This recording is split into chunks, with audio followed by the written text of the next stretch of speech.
2, 3, 4.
Okay.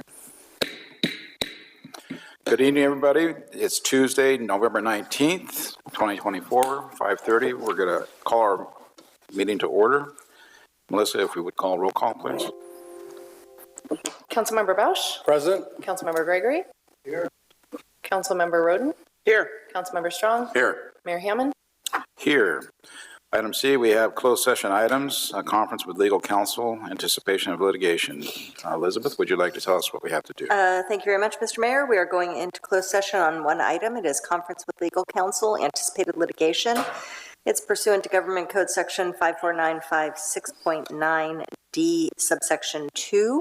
It is one case, and it is related to a potential claim filed against the city. Okay. Okay, then we'll go ahead and open it up to public comment. Anybody regarding this item on closed matters, come forward. Seeing nothing in the room, do we have anyone online? No, sir. Okay, then we'll go ahead and adjourn to closed session.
Test.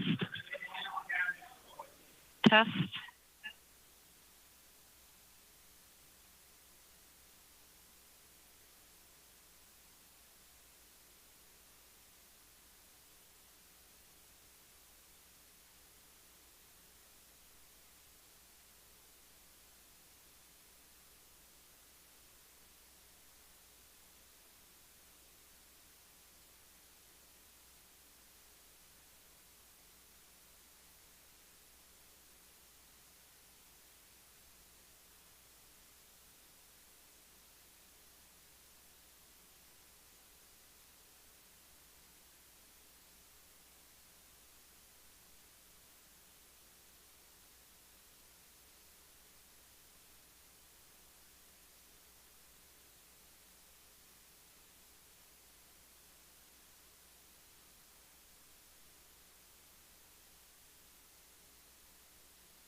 Good evening, everyone.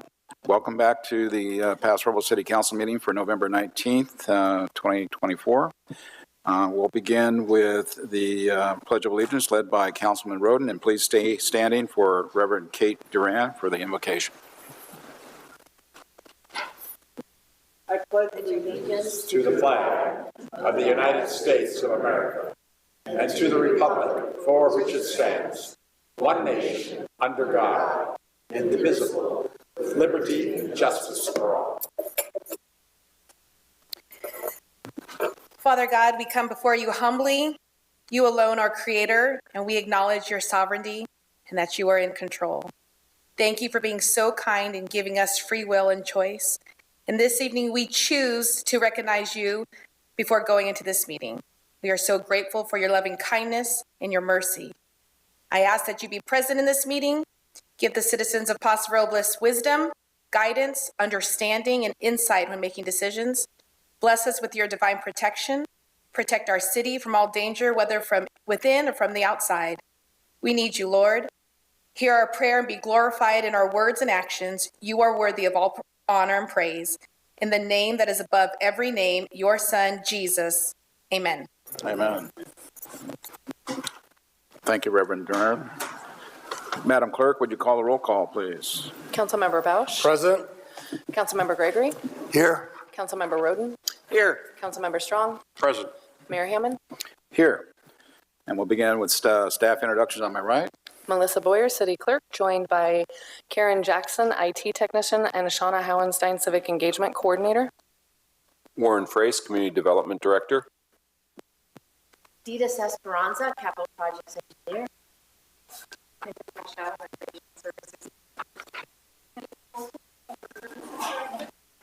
For electrical utilities director. Brian Reynolds, Amy Dorothy, Wayne Brown, Services, Adam Spalding, Solid Waste.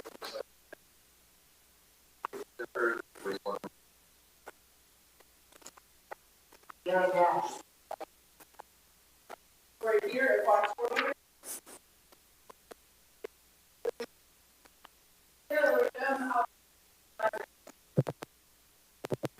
Chris Hewitt, Interim City Manager.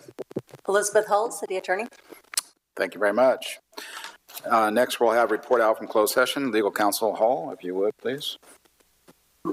Thank you very much. The council went into closed session on one item. It was conference with legal counsel under anticipated litigation, and there was no reportable action. Very good. This is time now for to move to general public comments. This is going to be the time that anyone can address the council on items within our purview, not scheduled on tonight's agenda. Council and staff may briefly respond to statements or questions posed by the public. Please fill out a speaker information card and give it to our clerk upon speaking. You'll have 3 minutes, and those wishing to speak on any agendized item tonight will be given the opportunity to do so at the time the item is being considered. So I'll open it up then to the public for any general public comment. Anyone wishing to come forward? Seeing none. Okay, we're done. Next, we have overview of consent items. Mr. Chris Hewitt, can you give us what we have on consent? Yes, thank you, Mayor. We have no items to be deferred this evening, so we have 13 items on the consent calendar. Items number 1 and 2 are the minutes from your November 5th and November 13th City Council meetings. Item number 3 is the receipt of advisory body minutes from the Youth Commission meeting that was on October 2nd. Item number 4 is the receipt of the warrant register. The city had 2 check runs since your last meeting, totaling about $1.8 million. I'll cover the items that exceed $100,000. There were 4 of them. The first was a payment to CIO Solutions. This is for core networking equipment in the amount of $147,769.68. The next payment was to Pacific Gas and Electric for the September utility payment for the water department in the amount of $122,792.57. The The third item is to payment to Granite Construction Company. This is for the construction of the Phase 1 work for the Creston Road project out of the Capital Improvement Fund in the amount of $373,008.33. And then finally, a payment to Best and Krieger for August attorney's fees in the amount of $142,719.61. Just to note there that there's a significant amount of that is reimbursable through developers, as the legal counsel does help with those matters. Item number 5 and 6, on your consent calendar this evening are the receipt of treasurer's reports for July and August of 2024. Item number 7 is the approval of a change order to Pacific West Services for Phase 1 and Phase 2 of the landfill partial final closure. And this change order is funded through existing funding, fund balance from the landfill closure fund. Item number 8 is the approval of purchase of fleet replacement items. This is for a 3,800-gallon water truck, and then for another piece of equipment that was in your replacement program as part of the adopted budget. So this is just facilitating the purchase of those 2 items that were already budgeted for through the replacement fund. Item number 9 is an approval of a resolution awarding a construction contract to Whitaker Construction Group. This is to install a portion of sewer upgrades serving Capitol Hill along Creston Road. Item number 10 is a awarding of a construction contract to Lopez Construction. This is to install pedestrian enhancements at both the east and west ends of 24th Street near the bridge there around the fairgrounds. Item number 11 is a resolution awarding a professional services agreement to prepare the design work essentially to rehabilitate and repair both bridge decks on 13th Street as well as Niblick Bridge.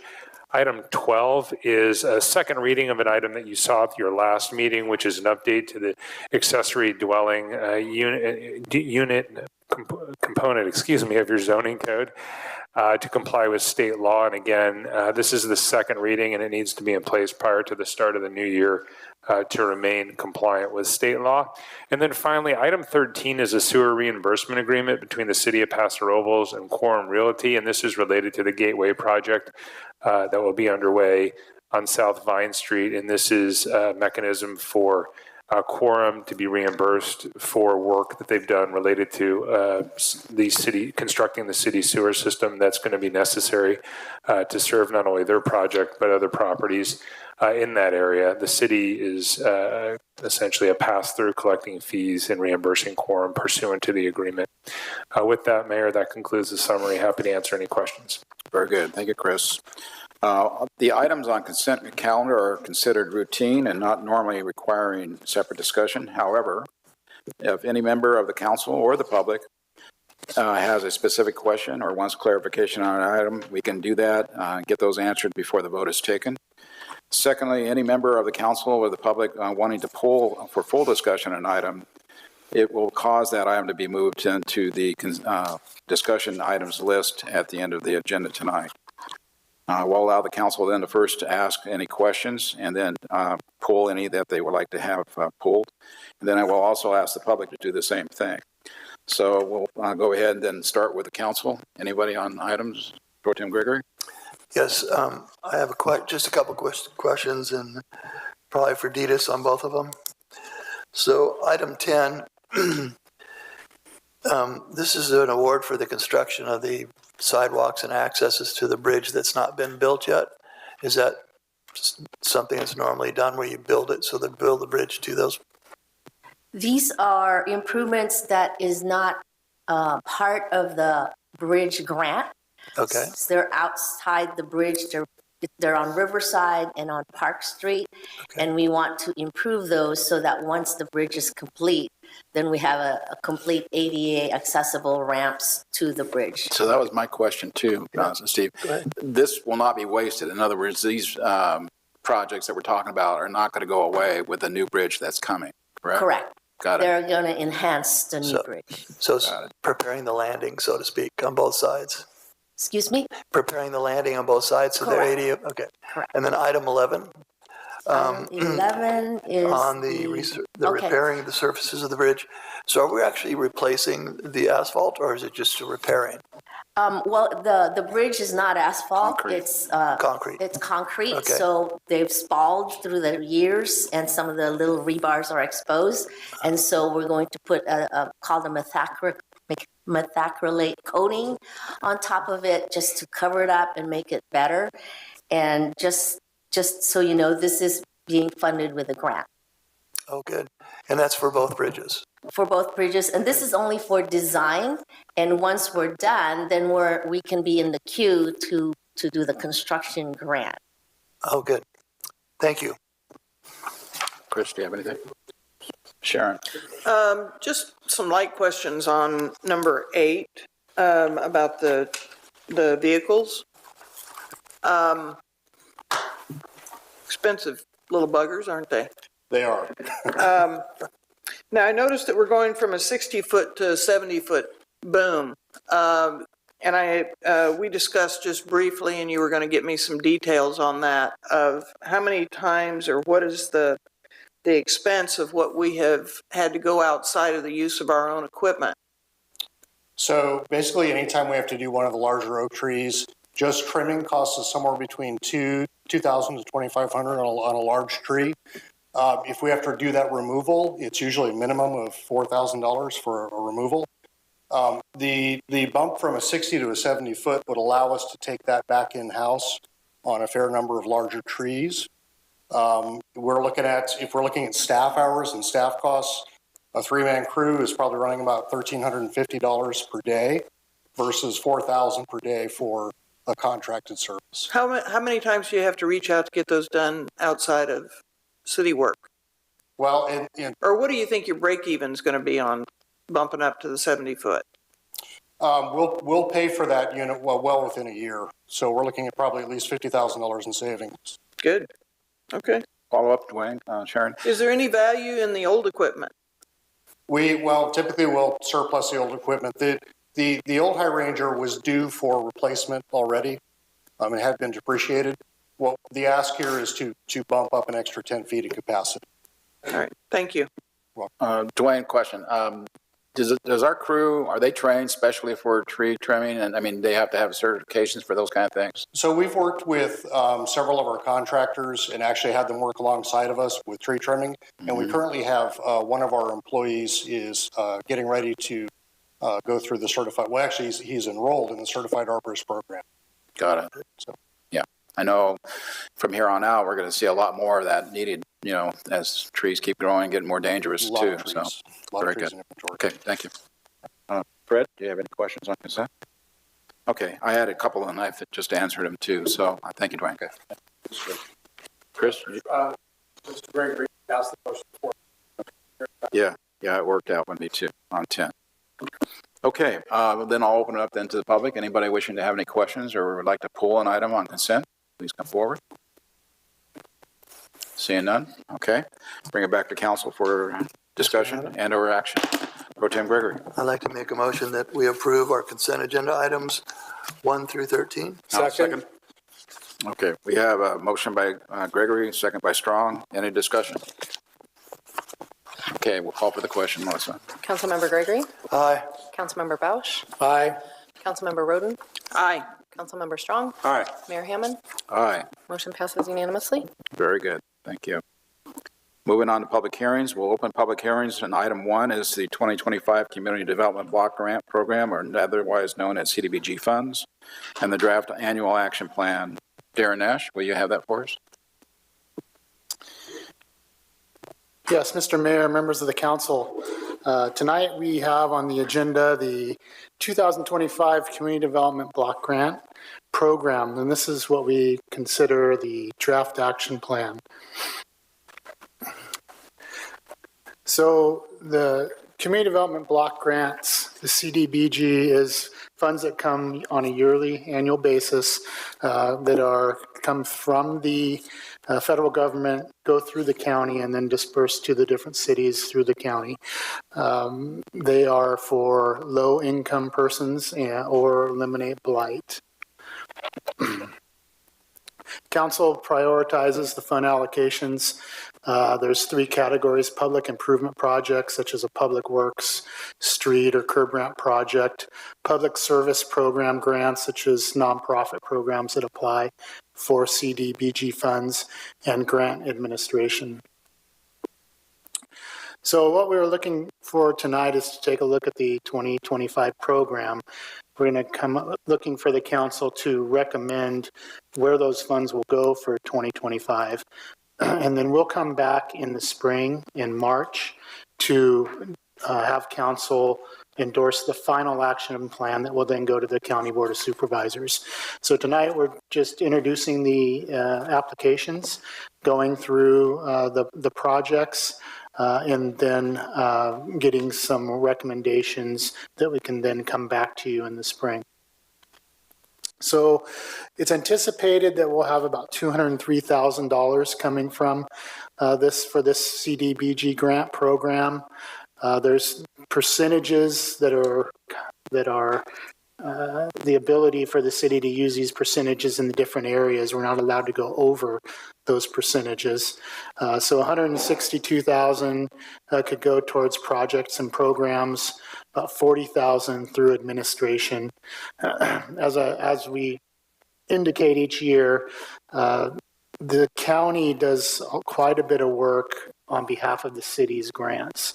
So they get 13% of the administration funds. So we split the $40,000 from administration. Majority of it goes to the county. So this year, about $26,000 to the county, about $14,000 to the city.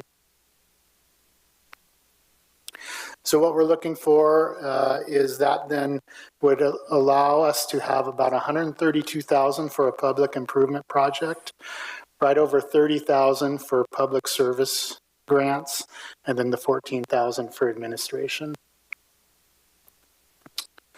So the city received 3 applications in the amount of $47,500 for public service grants. And as mentioned, the amount available is right over $30,000. So we'll need to reduce the amounts that would go to the public services by about $17,000. And this is similar to what we've done the past few years, where the grant amounts exceed the amount that we have to provide. So looking at this table, these are the grants that came in. We had 5 Cities Homeless Coalition, known as 5CHC, has a request for $17,150. We've got a request from CAPSLO, or the Community Action Partnership, in the amount of $15,200. And then we have El Camino Homeless Organization, or ECHO, in the amount of $15,288. This is who was applied. So there's a few options here that we can do, or council can consider, to reduce those amounts. One would be is to take the difference and divide it by 3 and provide just over the $10,000 to the 3 grants to make up the $30,000.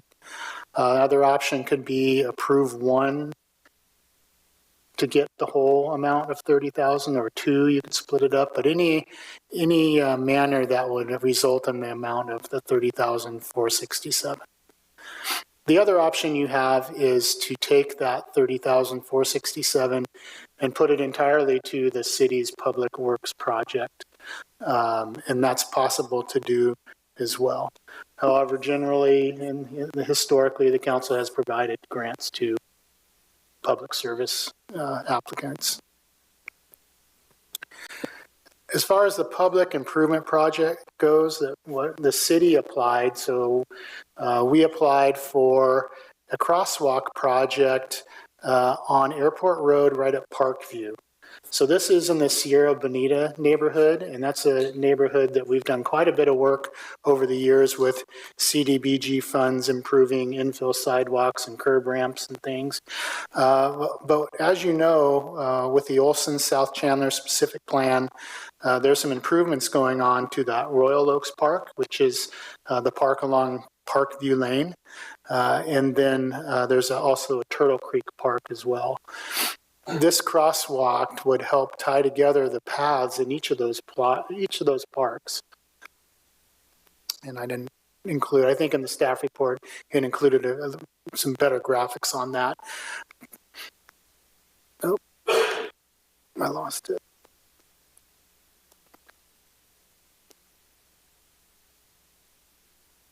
So that project is a request for using the $132,000 for that crosswalk, and that would consist of, since there's a median, it would provide for a enhanced median to provide as a refuge, so that folks crossing Airport Road could have a little refuge if a car was coming in either direction, and then getting over to the other side. So there would be quite a bit of enhancements there, with also curb ramps at either end to allow for accessibility to that crosswalk area. So the options for you tonight is 1, to either take no action, 2, provide direction on which applications should be included in the draft action plan, and set the public hearing for the final action plan for March 4th, 2025. So this table here shows the number 1 category is that Parkview Lane project. Number 2 is the $30,467 for the non-profit public service applications, and then 3 is the administration. So we're looking for the council to give some direction back on that number 2 and take a look at those public service applications, figure out if we want to do it evenly for the 3, or sometimes you do a little more for one and not the other. So that's the kind of direction we're looking for from council, and we'd be happy to answer any questions. Okay, thank you, Darren. Questions of staff? Start with Sharon. Quick question. I took a drive out to the Airport Road deal. When the crossing there, you can tell from the picture, it's not a real clearly defined path over on the other side. Is that just because it hasn't been maintained? Is that part of the plan that it is going to be a well-defined path? I think so. So I think, we're going to have the defined path on the east side where they're doing the Royal Oaks Park, and that's then going to go all the way through the Olson Ranch specific plan area, all the way to Hanson Road. Yeah, I'm looking at more at the west side of... Correct. So yeah. What I'm trying to kind of show you is we're going to have that up to Airport Road, Gotcha. Get this crosswalk in, and then I think the community will see, hey, maybe we should do a little bit more to tie. There is a trail over, but it's a little about further half over. a block away or so Yeah. where that street is. So I think at some point, trying to get that portion fixed as well. But we know a crosswalk there just for the neighborhood to get to the new side, getting that crosswalk in will be helpful to get over to that Royal Oaks Park. I can see the reasoning behind that. There's a lot of traffic that goes down through there. But I agree with you, trying to do some improvements to define that path going to the west is necessary. Yeah. Good. Brett? Okay. Pro Tem Gregory. So, Darren, a quick question. On the Parkway, are we going to, is the crosswalk going to be made of that, like, stamped brick, or why do we have that color in the diet? Could you go back to that? This was just a quick sketch by our our in-house engineer, and I think the idea was to do some of the brick pavers and do some area within that, extend that median to create that refuge. But then it would be more of the painting across the travel lanes itself. So it's just part of the color of what the actual crosswalk It's just differentiated in this schematic that's a median and not the travel lane. Okay. And then my other question, if you can go back to the other diagram on the funding, what did we do last year?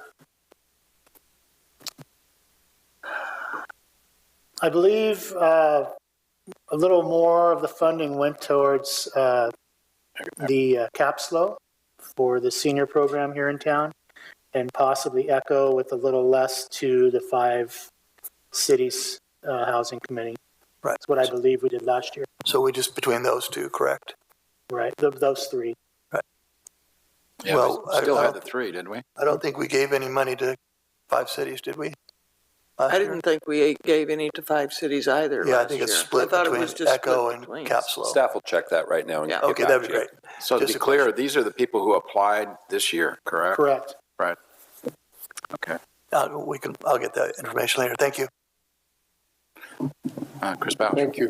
Quick, while we're on that slide, the request from ECHO, that is for the Paso campus, correct? Can we check that It's for before the we come back? program, and I believe there's a representative from ECHO here, because there'll be public comment. Thanks, Austin. And while Austin's approaching the podium, Darren, there was a sidewalk that was requested for River Road in the vicinity of Walmart and I think Jiffy Lube. Is that still in the planning stages? What's the status on that? The sidewalk on... Crosswalk. There was a crosswalk that was requested. Had that come up today? Not as far as a CDBG project. But as another project, perhaps? I believe the city engineer was looking into something there. I'd have to check in. Yeah, I believe, we're working on putting in the flashing beacons there. Great. That'll be funded another way because that's not within the qualifying low-income zones for this kind of project. Gotcha. But it's a separate funding source that's moving forward. Great answer. Thank you. Sorry, Austin. Welcome. Warren, this is Thank you. Dante. Austin Solheim, I'm the Director of Development for El Camino Homeless Organization, or ECHO. To answer your question, absolutely. The funds that we apply for in the city of Paso directly go to our programs here in Paso. We also apply for CDBG in Atascadero, and those funds go to our Atascadero campus. We only apply for funding in the cities where we have shelters, where it directly impacts our staff that are working in those locations. Great. Thank you. Thank you. Okay, good, Chris. And Go ahead, Darren. Mr. Mayor. So that's correct. We only funded the 2 last year, did not fund the 5 CHC. Thank you, Darren. So my question, Darren, I think this is probably the 19th year I've done this, and these monies, they're not coming from the state, they're coming from the federal level. Our tax dollars coming back to us through the county and then to us. Do we know this $184,000? Is there anything that comes off of that, or is that the direct amount that the feds wanted to go to Paso Robles, or how is that determined? I guess the bottom line, who divvies that money out? It comes from the federal government. This is an estimate that we get because we have to go through that process, have the applications confirm that they meet the criteria, and have this go through the city onto the Board of Supervisors and be prepared for when that exact amount comes, which is usually in the springtime. So it can alter a little bit, but this is what we typically, it's a ballpark. But the language is that usually it's a little higher than what we see at the end of the year numbers, but it may fluctuate a little bit. But it's pretty close to what we see at the draft versus the final. I was a little surprised that, the county does 13%. We only do 7% of the administrative part, really. So they are taking a pretty good load to get things set. Right. So that percentage is the max that we can do out of that whole amount for administration. Then they get the 13%. But yeah, they do a lot more work, and they have people specifically for it. They don't have a planner who's also trying to do development projects and get permits out, which is what we deal with. Yeah. So that was my point. So you're getting some help from them. Let's keep them happy with that because... so they're earning the 13%. Correct. Okay, There's environmental review that goes on through each one. And to tell you the truth, the city really doesn't get involved with the Public Service Administration. There's background checks, and you have to confirm that the folks who are using the money meet the criteria. There's a lot of work that goes into that we just aren't prepared to do. I work with DEDIS, and we do these street projects and curb projects, and that's really what we're geared to do and that we do. We just finished 17th Street. We're going to do Riverside soon. So we've got that part down. Okay. So if there's no other questions from council, what I was going to actually ask, I know that Austin just came up, but is there anyone else from Capslow or 5 Cities Homeless that would like to address the council before we put it out? We did get a letter from Jana Nichols from 5 Cities. That was the addendum. letter. Okay. But there's nobody here tonight to address this in person? She wasn't able to make it. I'm not sure about CAPSLO. Okay, very good. All right, then we'll go ahead and open up to the public. Anyone wishing to bring up anything to the council on this item, please come forward.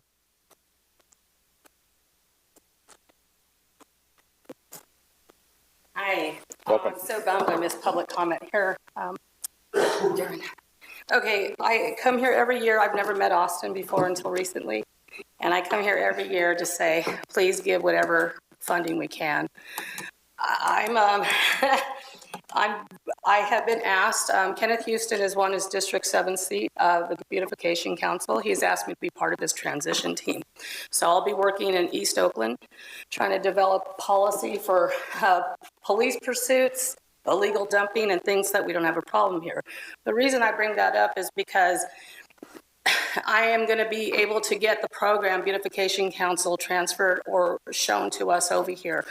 I've spoken with Austin, and I'm looking forward to working with the multidisciplinary team that you guys have next year that meets with ECHO and everything else.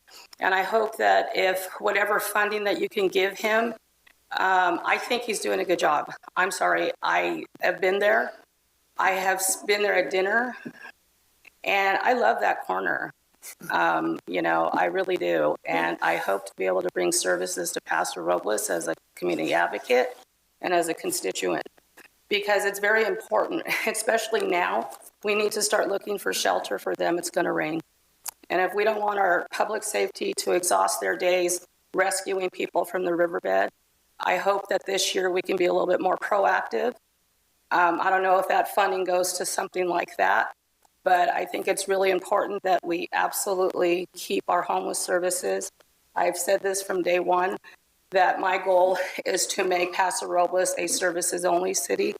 It sounds callous, but if you want to use drugs and sleep in the riverbed or things like that, you might want to move on to another city that accommodates those things.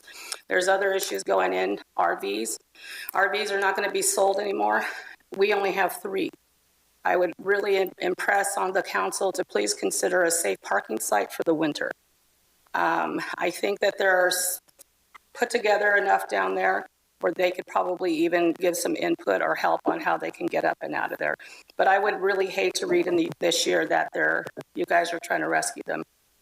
I think government is never proactive. I've been working for government my entire life. It's never proactive. And this is an opportunity to be proactive in making sure nobody gets swept away in the river. We had that poor little baby who was gone I think it was last year or the year before. So I'm just urging you to always, like I do every year, please give our homeless services every possible penny that we can.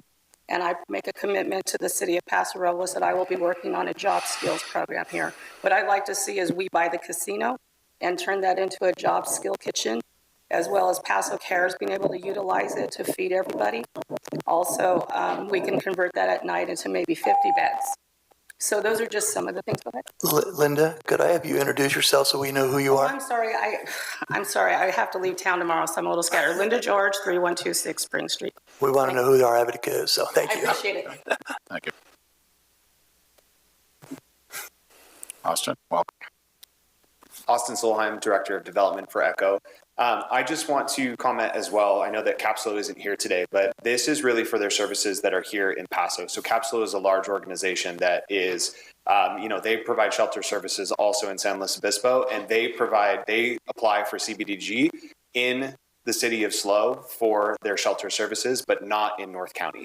ECHO is applying only for our shelter services for CDBG for North County, and I completely support CAPSLO and the day program that they have here applying for money. I strongly urge you and ask you to look at funding both CAPSLO and their program and ECHO and our programs here locally. These are the only 2 places that ECHO is applying for funding, and CAPSLO is only applying funding for the services that they have here locally in our city as well. So I do want to make that comment on their behalf since they are not here. Thank you. Very good. Thank you. Anyone else? Okay, we'll bring it back then to council for discussion. Mr. Strong. Yes. And I agree with everything said. And we have more money than has been requested by CAPSLO and El Camino. So I think give them their full allocations. There would be a little bit left for 5 cities unless you want to give either Capsule or El Camino more than they're asking for. Okay. Pro Tem Gregory. Yeah, I would just like to repeat what Austin said. So Capsule, she couldn't be here tonight, but they provide a senior care facility for the whole county, and a lot of the residents in Paso Robles use it, and it is a very wonderful program. I would agree with Mr. Strong on giving the money, sharing the money between those two agencies, ECHO and Capslo. They both provide services locally and are well-utilized programs. So I'm willing to make a motion when you guys are ready. Okay, and now let's go on the outside. Mr. Bausch, anything? No, I think that was stated very well. I agree. Okay. Mrs. Roden, do you have any? Did I understand that you want to split the total between those two? Yes. Okay. Yeah. ECHO and Capslo, basically, the amount that we have available. Yeah, and they're asking for just a little bit less than the total, so I'll make a motion that, is a motion appropriate here, or should we just send that away? Well, we have the spreadsheet up here. Let's get it filled out so we know exactly what the numbers are, so we can get them in the resolution correctly. I got it. Yeah, so we'll go 15,000. I would say give them what they asked for, and then the balance split between the two. I'm making the motion. Oh, okay. Yeah. Thank you. So $15,233 for ECHO and $15,234 for Capslo. Okay, what was the ECHO number again? 233. Okay. And that was what they requested. Yeah. There. Yeah. Very close. I mean, what's the residual? That should be, That's it. Capslo was 4,234. That's it. Yeah. I think act Within $1. 4 because they're here. Oh, that is all of it. Yeah, That's all of it. That's close enough. You're within $1. Right, they just, And this is definitely a draft action plan. In other words, it can be changed. This is not set in concrete at this point in time, but this is what we're going to That's give you fine. to work with. that's correct, Mr. Mayor. This will come back to you. We're going to set a date with this action, and that'll come, numbers will come back. Basically, it's the same presentation, but that also may give the opportunity for 5 cities coalition to be here as well. So we just need direction, or you want a motion, Warren? No, we'll have a motion because there's a resolution. Okay. But this is still considered a draft plan that'll come back to you. Okay, so moved that Second. Okay, motion by Gregory, second by Bausch, to go ahead and make the split as we see it on the screen for 2 items, ECHO and Capslo. And we'll move forward at that point and then review it in the future again. Call for the question, Melissa. Councilmember Gregory? Aye. Councilmember Bausch? Aye. Councilmember Roden? Aye. Councilmember Strong? Aye. Mayor Hammond? Aye. Motion passes unanimously. Very good. All right, we'll close public hearings and move on to discussion items. Item 1, acceptance of the gift that we just took some photos with, a very nice looking van. A Ford Transit 350 van for the Paso Robles Library Foundation to the city. And Angelica, you have that item?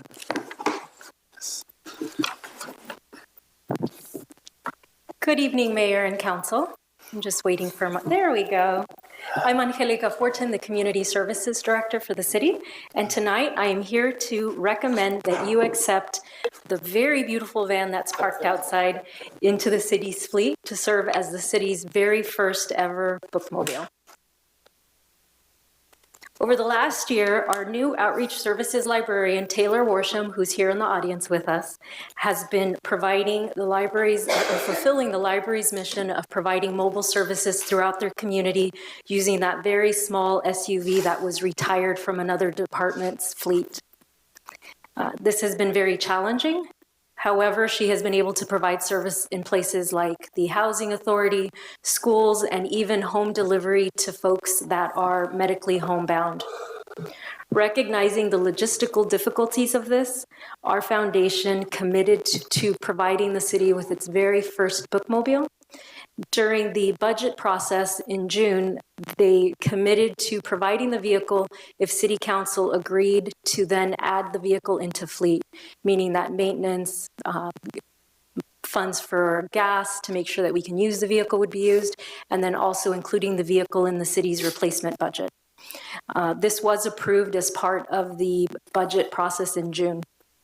Shortly after that, the Friends of the Library surprised us. We were very grateful. They committed to $25,000 towards this effort. And right after that, in September, as many of you were in attendance, and you may recall, we held a very fun Dueling Pianos fundraiser at Bianchi Wines.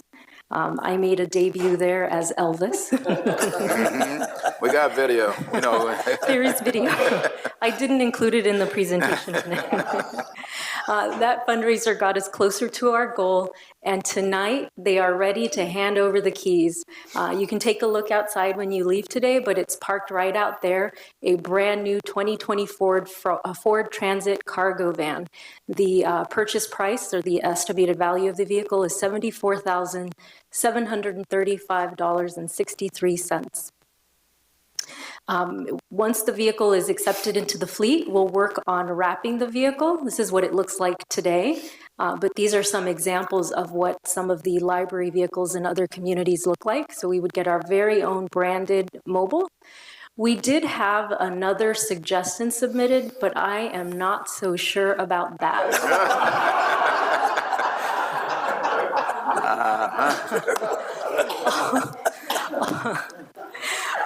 All jokes aside, all kidding aside, I wanted to take the opportunity to thank our outgoing city librarian, Eric Lashley, for his vision and commitment that got us here today. He couldn't be with us at this meeting, and of course, next week is his last week with the city. But a huge thank you for Eric for really pushing us towards this strategic goal.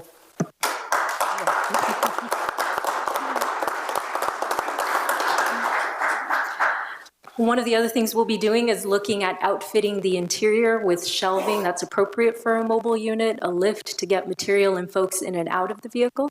So those will be some of our next steps. So my recommendation tonight is that you approve Resolution 24XXX accepting the Paso Robles Library Foundation's gift of a Ford Transit 350 van valued at $74,735. I am, of course, here to answer questions, but I also do have some representatives from our Friends of the Library and our foundation here today that would be happy to answer questions. And a big thank you to them.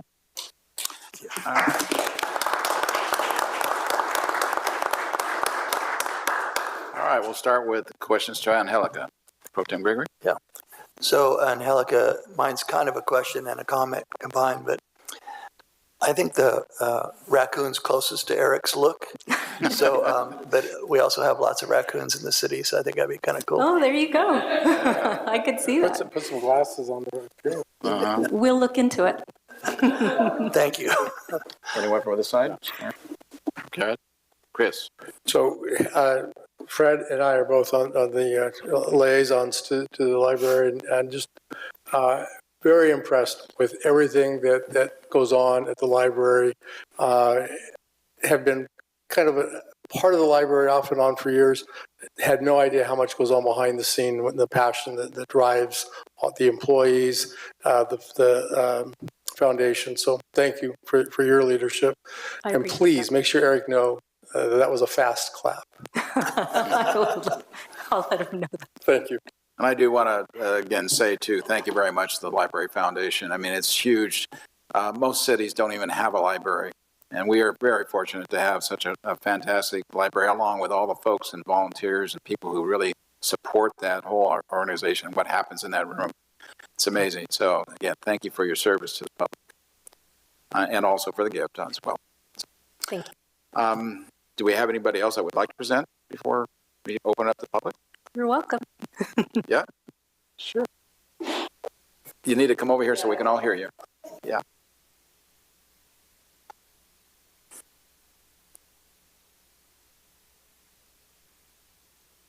Thank you. I'm Ann Bell, and I'm president of the Friends of the Library.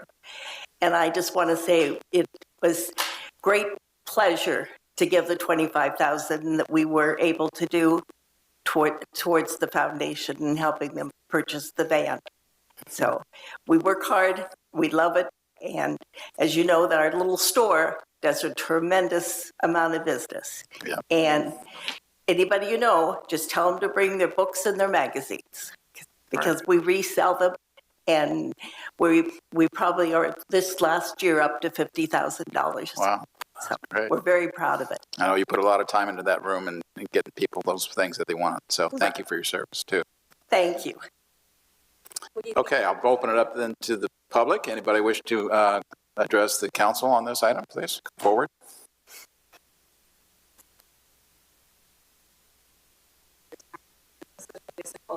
Linda, I'm going to say my middle name. Linda George, Linda George, 3126 Spring Street. We were knocking heads back over there and we just have a question. Can that be a contest, decorating the van? Actually, so with our strategic plan, that included developing a marketing and brand plan for the library. So we are working with 2020 Creative Group. It's an organization here in San Luis Obispo that is working on developing a library brand. So this will be one of the very first projects that we will be applying the brand to. Very good. Anyone else? Okay, we'll go ahead and close it and bring it back to council for discussion and or action. Good. So, Steve Gregory, go ahead. I'd like to start out before I make a motion. Hugs to everybody on the Library Foundations and Friends of the Library. Wonderful gift to our community. I'd like to make a motion we approve 24XXX, accepting the Paso Robles Library Foundation gift of the Ford Transit 350 van, valued at $74,735 without Eric's picture. Second. Motion by Gregory, second by Bausch. Any discussion on the item? Thank you. All right, we'll call for the question, Melissa. Councilmember Gregory? Yes. Councilmember Bausch? Aye. Councilmember Roden? Aye. Councilmember Strong? Aye. Mayor Hammond? Aye, Motion and thank you passes very, very unanimously. much. Thank you. All right, moving on. Item 2, introduction and first reading by title only, ordinance amending Paso Robles Municipal Code, Chapter 2.04, regarding the time of regular meetings of the City Council. And Chris, what?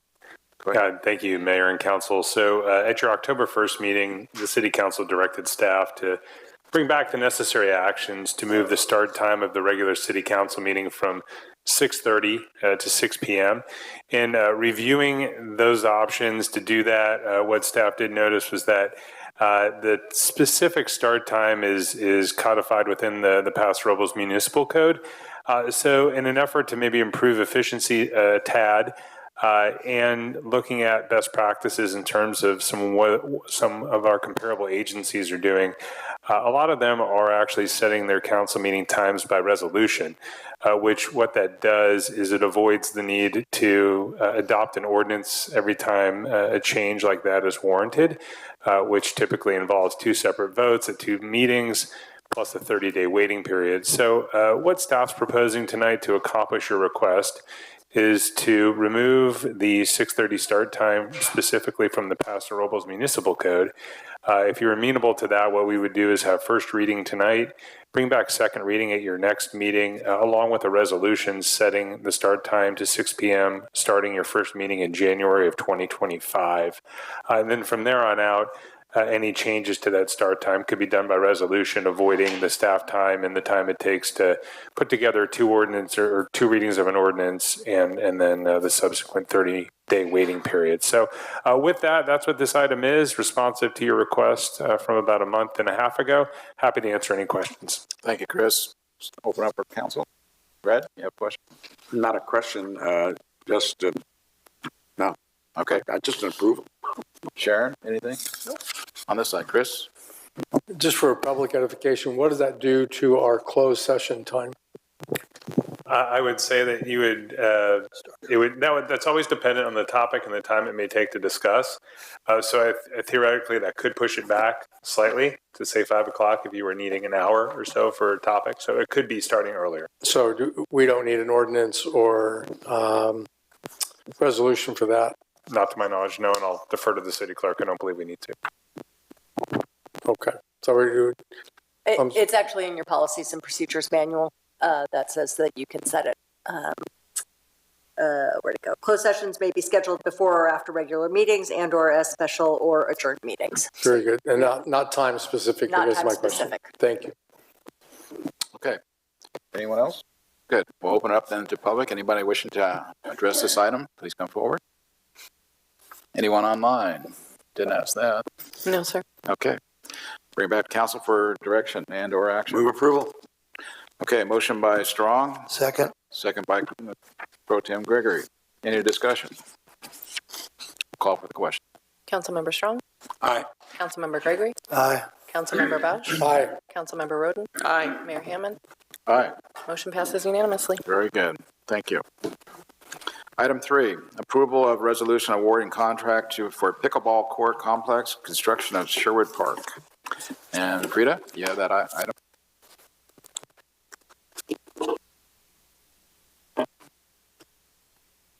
Mr. Mayor, members of the council, tonight we are asking that you consider award of a construction contract for a pickleball court complex at Sherwood Park.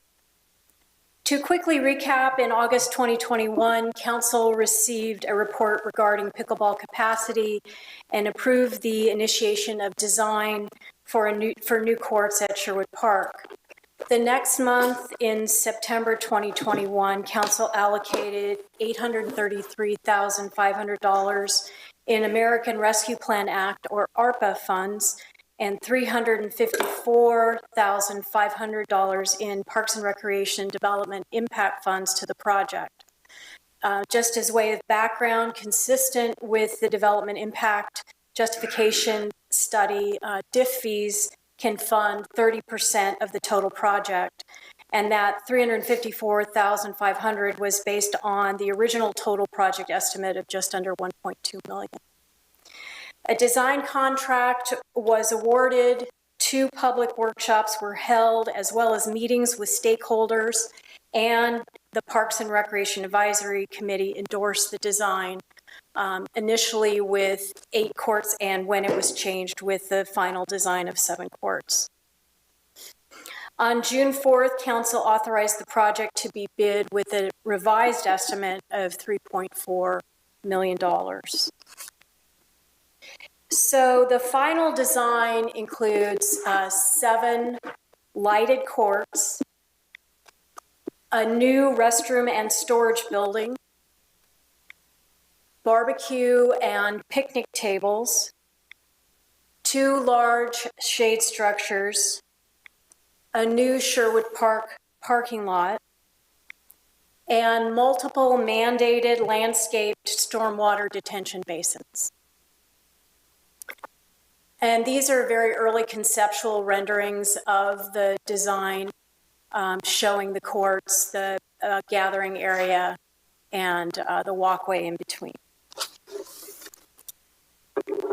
So this is the demolition plan for the project to accommodate all the elements: the very popular and reserved barbecue area, the very old and rundown restroom, and the sand volleyball courts will be removed. I did want to point out some special conditions of this site. This is Sherwood Well number 9, with all the well infrastructure and the well maintenance area. There are provisions in the plan to protect this critical water source and all the well areas and avoid impact during construction. Bids opened on October 24th, 2024, and the city received 5 bids. The lowest from J.J. Fisher Construction for $3,279,897. We've received questions regarding the possibility of redesign or value engineering to reduce the construction cost. Unfortunately, and confirmed by the city attorney's office, neither are viable options. Project redesign will not only incur costs, but negate the use of the allocated ARPA funds for the project. Those funds must be fully obligated through an executed construction contract by December 31st of this year. And value engineering is also not a possibility. because the California Public Contracting Code states that any changes cannot materially change the project scope or cost, or it must be rebid. So the total project budget, including design, construction, contingency, which is 15%, PG&E and other miscellaneous costs, is $4,091,411. Given that, Council has presented 3 options for this project. The first funding option is to appropriate the maximum 30% of the project cost from Parks and Rec development impact fees and add to the already allocated $833,500 in ARPA funds.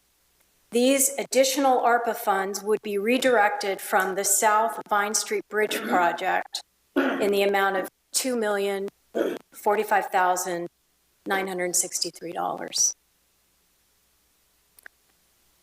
The second option involves the same increase in development impact funds, ARPA funds remaining at the original $833,500, and funding the remainder with general fund reserves of $2,045,963. The third option is to reject all bids for the pickleball court complex construction project and direct staff to review other options to address community pickleball demand. And with that, I'd be happy to answer any questions. All right. Thank you, Frida. Start with council. Anybody start? Chris Bowser. So the South Vine Street funds, are those already allocated and they've been approved? We're not in danger of losing those? That's correct. Those funds are committed and allocated to the South Vine Street project. If they are redirected here, they don't cover the entire cost of the South Vine Street project, so there would still have to be a loan costs associated. It would just be increased loan costs for the South Vine Street project. And so are we planning to go out to bid with a bond for that loan, or how do we propose to accomplish that? I will have to defer to Mr. Cornell for that specific question.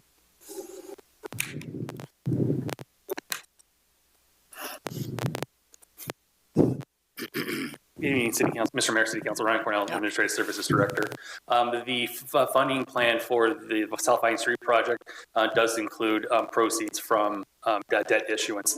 We're not sure what that debt issuance is going to look like. That still needs to come back to City Council for formal approval. But yes, we are anticipating some sort of revenue bond, somewhere in the neighborhood of about $25 million is going to be needed to fund that project. And by doing so, we won't be in danger of losing those that $2 million in the rescue plan funds. Yeah, they are. But actually, at the next City Council meeting, I'm going to request a recommended action to show those funds as expended, which will free up some general fund reserves. The point of my question is I don't want to have a spend it or lose it and direct it. We're not going to lose it if we don't spend it on pickleball.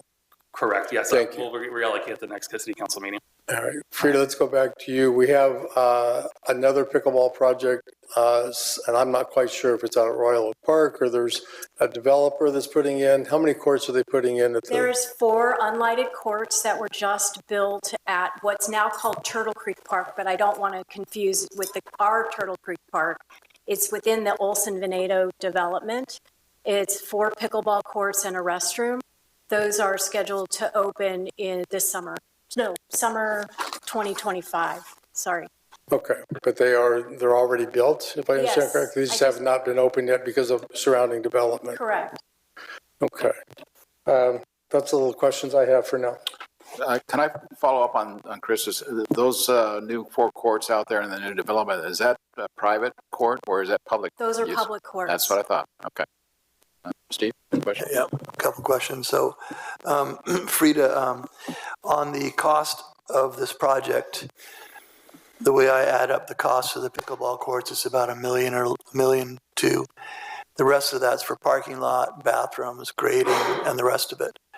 So, this is actually an improvement for Sherwood Park in addition to building the pickleball courts? Yes, in front of you is a breakdown of the bid amounts.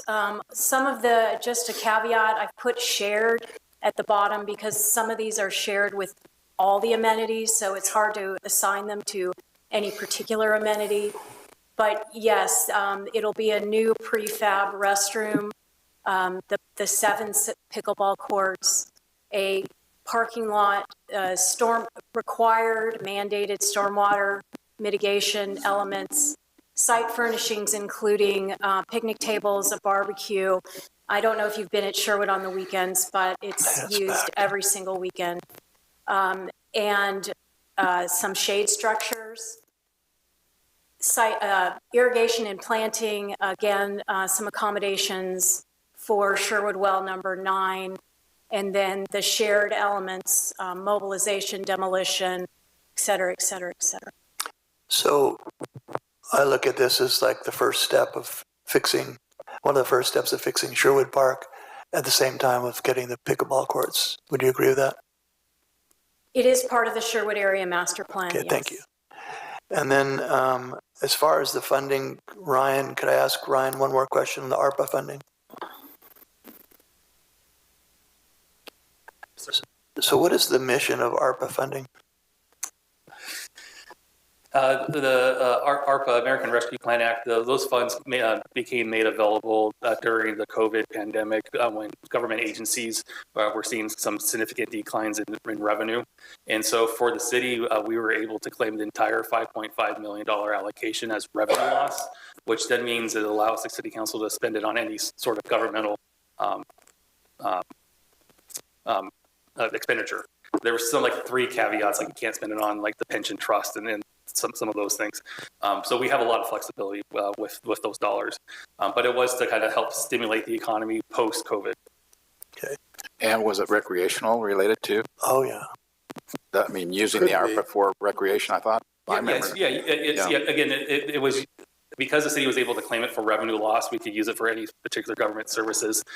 There were some other larger cities and agencies that got a bigger share that were limited. Some of them had to actually go to police or COVID responses and the like for when we're going through the pandemic. But for us, we had the flexibility to allocate those however we desired. Got it. And I believe the first run at the pickleball courts, it was ARPA funds we were going to use in the beginning, correct? Correct, and that's the $833,500 that's already allocated. That was approved back in 2021. Very good.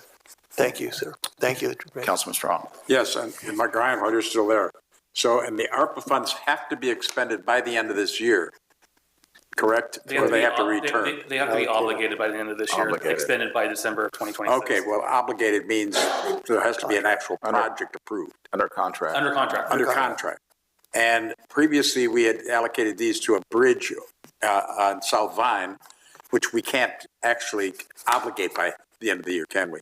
Correct, and that's what I was referring to earlier, that at the next city council meeting, we're going to have reallocations of ARPA funds. Yeah, so we're not taking it away from there because they would have been lost if we kept them there, basically. Essentially, our option number 1 is doing is because we're going to eventually have to take out a revenue bond for the registry project. We're essentially going to borrow for the pickleball courts when it's at the end of the day.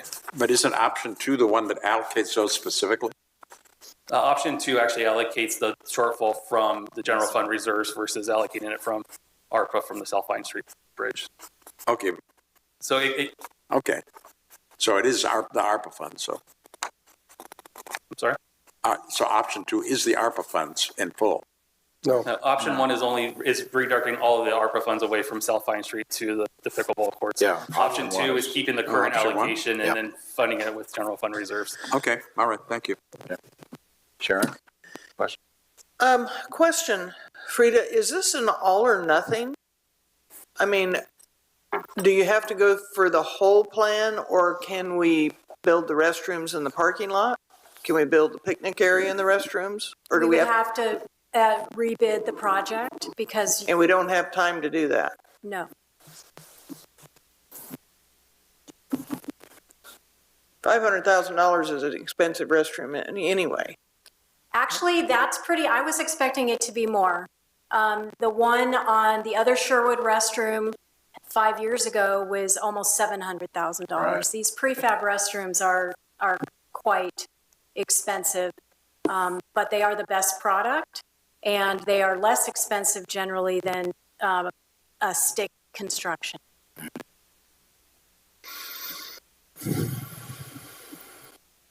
All right.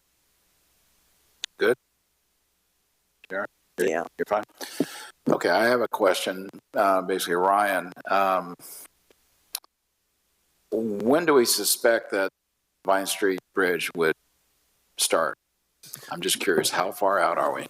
My latest estimates when I was talking to, we're looking at a construction start time in somewhere around April, May time of next year. And Mayor, if I could, that would be on the front end of that construction window. Yeah, but the earliest it would probably be is mid 2025. Okay. Right. And again, that's why I'm leaning to it. It's not enough money to make it even happen in the first place. But right now we have to use, I think, those funds in order to capture a project that has been on the books for quite a while, wanting to move forward. But okay. Any other questions? Yeah. Chris. I want to come back to I think there's some confusion about the use of the ARPA funds. If we commit those funds, my understanding is for the South Vine Street, those are still committable. And we have to have another meeting to do that. If we commit those funds, we won't have to borrow that money. If we commit the redirect the South Vine Street project to pickleball, we'll have to borrow that money in order to construct the inevitable South Vine Street Bridge. We can't commit those funds this year prior to December 31st, and we can still have access to them for the bridge. We don't necessarily have to spend them. We're not going to be able to build pickleball courts by the end of this year. So I just want to make sure that analogy is under understood. Contract, right? You just have to obligate them Correct. to those. Yes. Right. So I don't want to borrow money for a bridge if we don't have to. That's my understanding. Right, but I'm sorry, the overall, if we want to talk about the South Vine Street Bridge, that overall financing package, like I said, is about $25 million underfunded. So that's what our loan amount would be if we were to redirect ARPA. I know you understand There'd be, if we increasing the loan amount. If we have the $2 million from ARPA, then we only have to bond $23 million instead of $25 million. Okay. All right. And then this question came up a couple times today, and I don't know who wants to tackle it. I think it's been asked, but it was before I was on council. Resurfacing the existing tennis courts and repurposing with, adding the right stripes, color changes. I think that discussion has happened in the past, and can you share with us what the results of that discussion was and why that is either a viable option or a non-viable option? I can tell you there is a very robust discussion over that, but I'm going to defer to Linda to give you the lowdown on what happened. Thank you. Thank you, Frida. Linda Flesha, Recreation Services Manager. I've been working with the Pickleball Club since they arrived in town in 2012 with the temporary program and then through all of the iterations of growth in the community. In 2018, the tennis and pickleball groups met to discuss options to increase pickleball amenities in the community. At that time, they had what we still have right now, which is the 5 courts at Centennial and the 4 tennis courts at Centennial, and then the 4 kind of declining tennis courts at Sherwood. So after the groups met and the summary of that meeting was presented to the Parks and Rec Advisory Committee, and the groups were in agreement that shadow lines was not a solution for this community at that time. It's been brought up many times since then, but that's what the groups agreed to in 2018. And the condition of the Sherwood courts has been an option for the Pickleball Club to paint shadow lines and use while we've been looking towards this project here. But the condition of those courts based on the location and the degrading like ground Surface. underneath, Surface. asphalt underneath, yeah, has just not been feasible. And even at this time, restoring them to tennis or pickleball is not recommended by staff.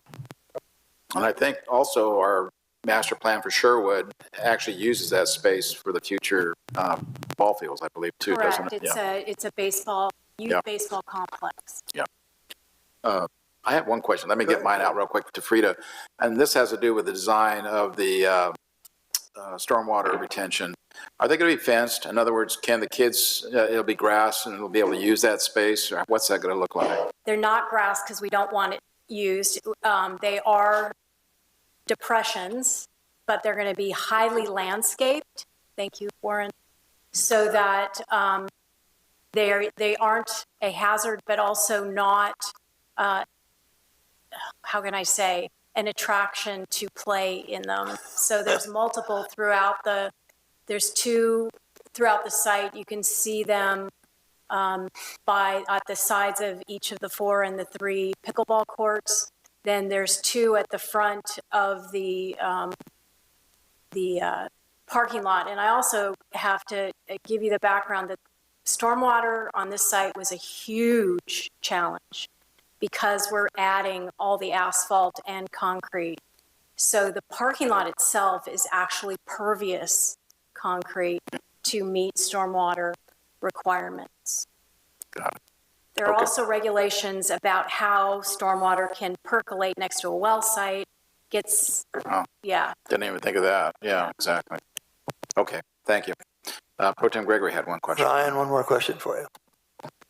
So about the $2 million from the upper funds changing from Vine Street to this project, isn't it true that in a couple of years we could take that same $2 million out of our general fund so we don't have to borrow it if we do a good job of tightening our belts? Sure, yes. If revenues come in better than expected and expenditures lower, that's typical. Just a little preview to the budget presentation to next meeting. We're pretty much running right on where we were budgeted at the beginning of the fiscal year. There's not a material change one way or the other. So I think we're right on par of what we had planned, which did include reducing the reserves down to 30% at the end of this year. Okay. Thank you. Question on that too, Ryan. Then as far as the Gateway project, that whole development of the hotels and everything that's going to be in that quadrant, how soon or how close are they to getting things started out there? Like Mr. Hewitt kind of mentioned, I think we're looking at the earliest having construction start the middle of 2025, right on the road and bridge realignment. And then from what I understand, the developers, once they have confidence that road and bridge is going in, and they'll start on their projects. Warren. I don't have much to add other than, the road and the bridge come first. And then I know that they're preparing additional submittals for staff on the development itself. So that's going to come sometime after the bridge and the road start. I see. But I do have to mention too, again, the city we do have an agreement for all this. So the city is on the hook for the construction of the bridge and for part of the road work. Whereas Gateway is sharing part of that road work and the utility work. So this is born out of an agreement that the city previously approved. Right. Okay. Okay. I think we're all done at this point. I was going to open up to public. Anyone wishing to address this item, please come forward. Dale, looks like you're in line. Good evening, Dale Guston. Longtime Paso Robles resident. And I remember when the Nash property was first purchased, and it borderlines South Vine Street and 46 West. And it's a large parcel on the northwest corner. And the developer is going to put in a huge development on 46 West.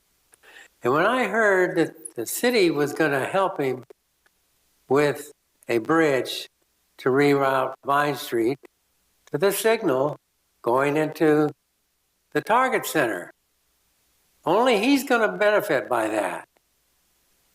Target already gets its share of people going into it through that signal going down Vine Street the normal way. And I said, why are we helping this developer get richer and helping him with that bridge. And Fred Strong says, well, you see, he has to get permission from the city to reroute the street, and we're going to help him out. Well, in my opinion, he's got plenty of money. He can borrow the money. Why should we be paying for that bridge? And now you want to take from that money to help the pickleball people. Well, I love pickleball. There's a lot of people here in support of that and wanting to put their 2 cents in. But also, you know, when I was involved in the development of the senior center, we wanted a larger room than what the city was willing to give us. So our fund, an endowment fund, contributed $200,000 back then, that was a long time ago, to get the building we have now. And Rec Foundation has contributed a lot to this city to get amenities. And now we heard we're getting a library, mobile library, all funded by donations from private people. I'm sorry, but I think the pickleball people need to help fund this. Larry, welcome. Good evening. Larry Werner. I'm the pickleball ambassador for Paso Robles, and if I sound like I'm promoting the sport, that's my job. So, pickleball, first of all, I'd like to thank staff for working through this. This has not been an easy process. It's been a long process, but and Frida in particular, I'd like to thank because she is just, her patience and perseverance is amazing. It's been a long haul. She gave you the whole detail, so I won't go into it. But pickleball is growing exponentially throughout the world. I'd like to ask the pickleball club members who are here today to stand up so you know who they are. Thank you. And I'd like to also note Steve Sidwell, who is the vice president of the Global Pickleball Federation, who is working on making pickleball an Olympic sport, and they're making great progress. We have 172 members in our club, and just to give you some of the numbers of how much use there is of the courts right now, we have the club hours there 8:30 till 11:30 Monday through Saturday. We have a sign-in sheet, so you have to sign in. Most people remember, but some don't because some are seniors. But in 2023, we had a total sign-in of 12,224 people. That's over 1,000 people a month. And of those, we had 1,394 sign-ins, people who came from outside, mostly visitors who are coming to Paso Robles. And when I catch everybody when they come in, if I don't know who they are, I ask them. The biggest reason that they come here is grandkids and wine. And so we get a lot of visitors that stay in our hotels and eat in our restaurants. So it's really amazing. We do contribute, and I'm very proud of our club and what we do to contribute to the community. We had a silent auction in 2023, and we donated $3,841 to Loaves and Fishes. In 24, we donated $1,500 to Loaves and Fishes and $1,500 to the Boys and Girls Club. In 2023, the club gave a $2,500 scholarship to high school students, and in 2024, we gave them another $2,000. And we recently had a tournament which contributed $1,986 to the city and brought a lot of visitors. And year today, we have paid the city $5,940 in membership dues and $1,700 in walk-ins. I would like to thank Councilman Gregory for pointing out that it's not just a pickleball complex. It's a incredible improvement to Sherwood Park. And I would like to thank Frida for breaking down those numbers. I did that. She did a much better job than I did of breaking down those numbers, which shows that the vast majority of this money is for the park improvements itself, the restrooms for all the soccer players and everything. So it's really it's a needed improvement, especially for all the sports out there. And try to park out there when go to the Vets Hall. Good luck. So we would really appreciate your support on this tonight. Thank you very much. Thank you, Larry.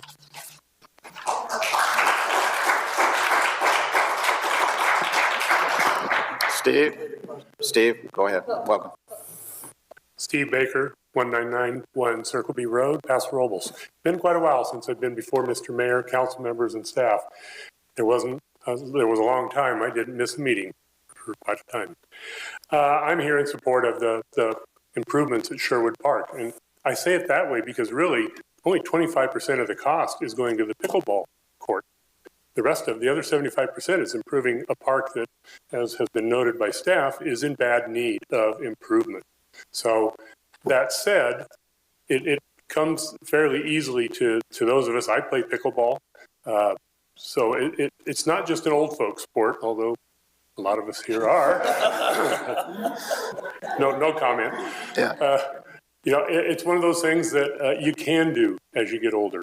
And I've enjoyed doing it for the last 3 years, as has my wife. We've made so many good friends, and it's a community spirit. It's not just going and watching something. We're all there participating.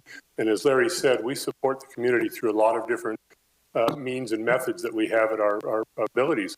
So I would just say that I think the ARPA fund is a good source for it and has been said by council and such and council members. There are other ways of doing the bridge. Again, like Fred said, you got till December 31st to use this fund, or you don't get it, period. So with that said, I would urge you to support the project. And if you have any questions, please come talk to the Pickleball Club. Thank you. Thank you. Welcome. Okay. You can boo me if you want. Linda George, 3126 Spring Street. First of all, breaking news, city manager returns to work. Great. The reason why I'm going to say this first, we opposed the pickleball court on social media, and your city manager has been harassing me for the last 48 hours. So what I brought with this is a whistleblower protection. I'm speaking to the staff regarding this situation. You are protected under state laws. Should you see or hear anything that needs to be reported, I'm going to leave this with Chris Hewitt. I don't have time to go over that, but that's fine. If you're going to bring the city manager back, you got to get him in control. Pickleball court. I think it's disgusting what you guys did. You paid him to election interfere. And he's still harassing the people he says are harassing him on social media. So something needs to change. I've called different departments and I've got different eyes from the state to the federal level looking at this situation. Ms. George, the item is related to pickleballs. Pickleball court. I'm not against a pickleball court, against the game, any of that. However, just like you guys say all the time about the budget, you can encumber it and you can unencumber it. Okay, there's some misconception about we've had the academy about how much money we're in deficit or not, which is the reason why people are so against this project. It has nothing to do with community or whether we need it or not. It has to do with the fact that people are entrusting you guys. We elected you. We went up and we put a little bubble and said, I trust that person to do the bidding of the people. I saw some of the emails and the comments that came through against the pickleball court. I think that everybody has a legitimate side. The people who want it, but I'm sorry, Mr. Strong, 80% of the adults in this city do not play pickleball. I don't know where you got those figures today. I would like to know, because then I must be the uncool kid that doesn't play pickleball. Because I'd like to know where all these adults are. I literally would. 80%, really? That's what you think? I don't think so. A lot of us don't even know what pickleball is. So I urge you guys to consider the fact that if these funds need to be encumbered, that you do not use the I-24 monies, which we have all suspected, to backfill any kind of, I wouldn't say misappropriation, I would say misdirected funds. A pickleball court in 2024 is not a priority in this world. You can subsidize housing for the homeless. Thank you. Anyone else? Okay, we'll bring it back to Mayor council Hammond. for discussion. Mayor Hammond, we do have a Oh, we caller do have somebody online. online. Yes, go ahead. Jan Albin. Jan, can you hear us? Go ahead. Hi. Yes, can you hear me? Yes, ma'am. All right, thank you. So I have a couple of questions. Number one, when the pickleball club came to council to ask for that ARPA money, they said that they had applied for us. They had been denied one grant, but they had applied for a second grant. And they would repay the city if that second grant was given to them. So my question is for Ms. Berman, and possibly because he's here tonight, Mr. Werner, did the pickleball club get that second grant? Was it awarded to you? So that's question number one. Secondly, if you take $2 million in ARPA funds from the Vine Street project, you've now basically explained where the money is going to come from to go back to that Vine Street Bridge project. But in all of the discussion, it was very convoluted. I would like somebody succinctly and simply to explain how we take those ARPA funds off of that Vine Street Bridge project, put them in the pickleball, and then refund that Vine Street Bridge. Please do it simply so that we can all understand where that money is going to come from. It looks like it's going to come from the general fund, which means the new I-24 money will go, which is my money again. So please explain it to me in simple terms. Thank you. Very good. Thank you. Any others online? No, sir. Okay. All right. So we'll start with that. Jan's question first. Pickleball did get a second grant or did not? Does anybody know?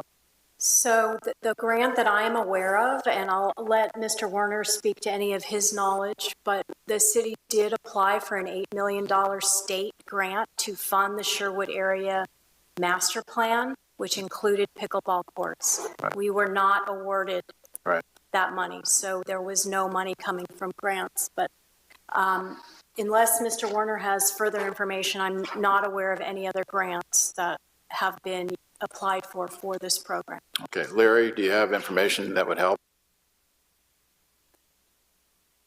No, we didn't get that grant that Frida was talking about. That was back quite a ways, and we haven't had any other grants since then. So I'm not sure what she was referring to. Very good. Thank you, Larry. All right. And then Ryan's second question, of course, is how are we going to fund the Vine Street project, the bridge at Vine Street, if we pull the $2 million from that? So just a reference to the budget document, it's on page 122 is the South Vine Street project budget. On that, funding sources are several. It's the general fund, it's transit funds, it's transportation impact fees, it's the ARPA funds like we mentioned, it's developer contributions. All those added up are still not enough to fund the totality of that project. It's anticipated that we would need about $25 million of debt proceeds in order to completely fund that South Vine Street Bridge project. So if we were to remove $2 million of ARPA funds, that would just require the proceeds from debt to increase by $2 million by the same amount in order to cover the funding for the South Vine Street Bridge. And what is the plan to fund the whole amount? Basically a grant or a bond of some sort to do that? Correct. Yeah, some sort of revenue bond about, in the neighborhood of 25 million. But depending on tonight's action, that could increase, right, up to 27. Okay.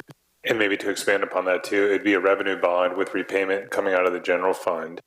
There was a question about Measure I-24, and I want to be clear that it is anticipated that 100% of those proceeds from I-24 will go into the general fund, but then per council direction and discussion so far, they would be allocated to local road repair projects.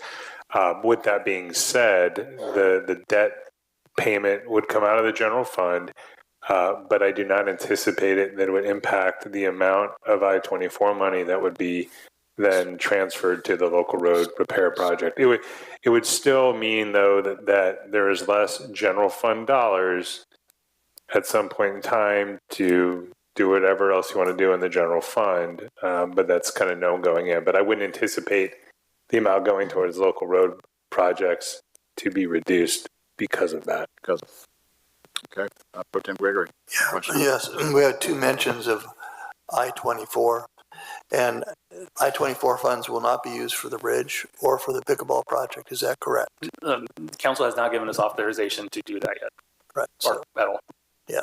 So there is no funding coming from I-24 for the pickleball project? No, sir. Okay. And then can we make a comment?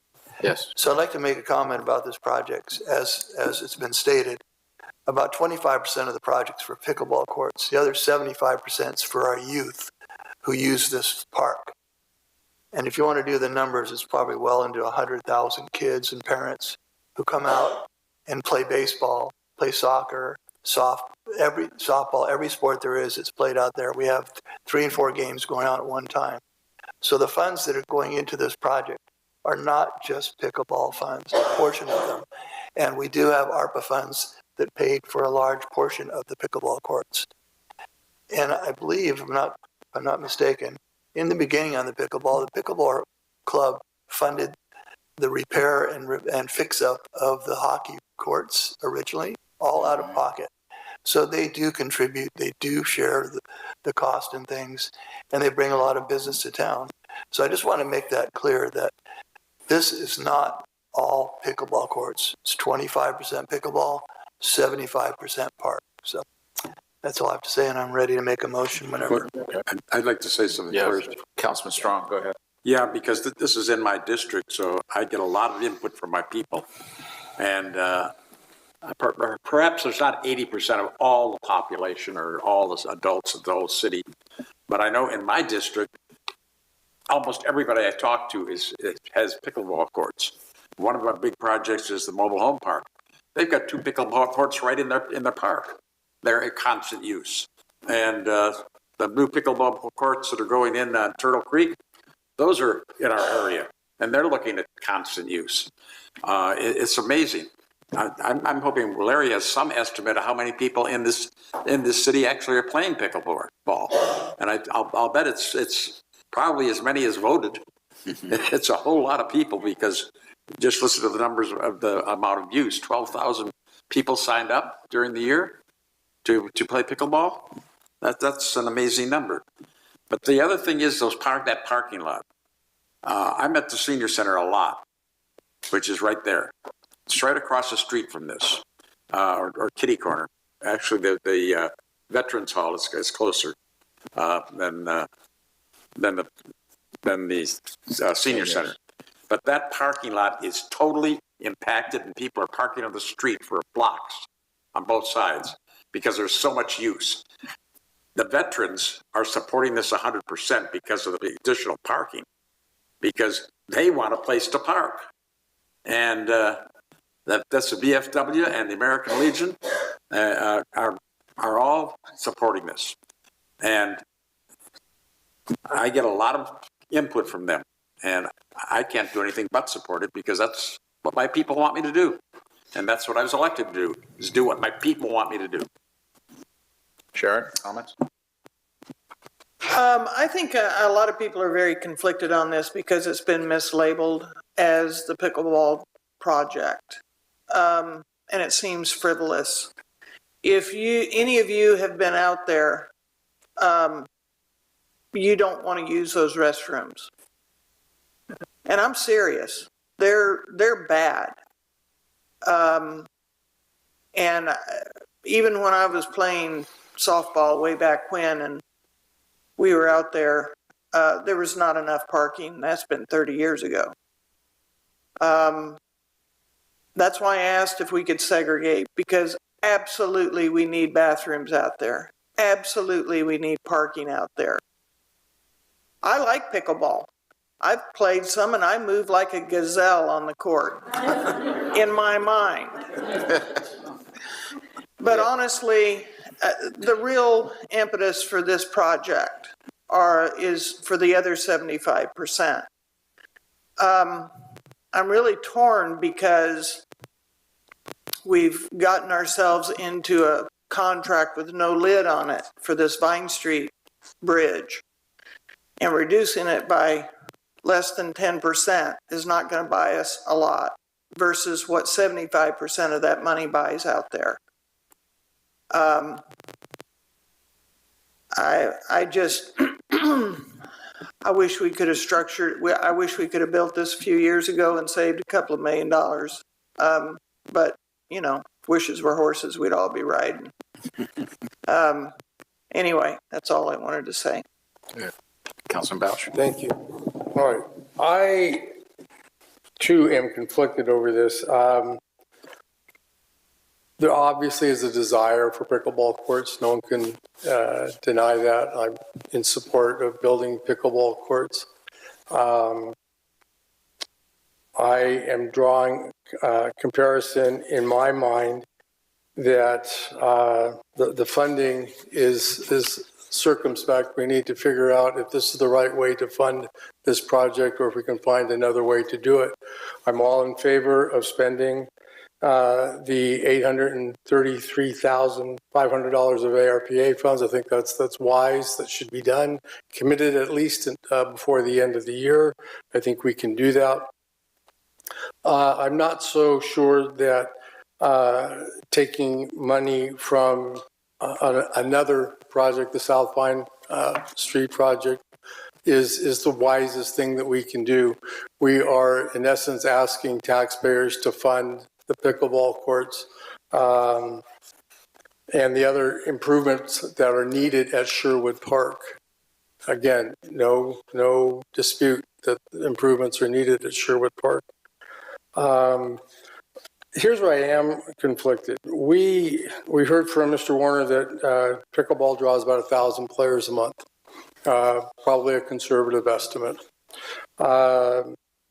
We want to give $2 or $3 million to help finalize this project.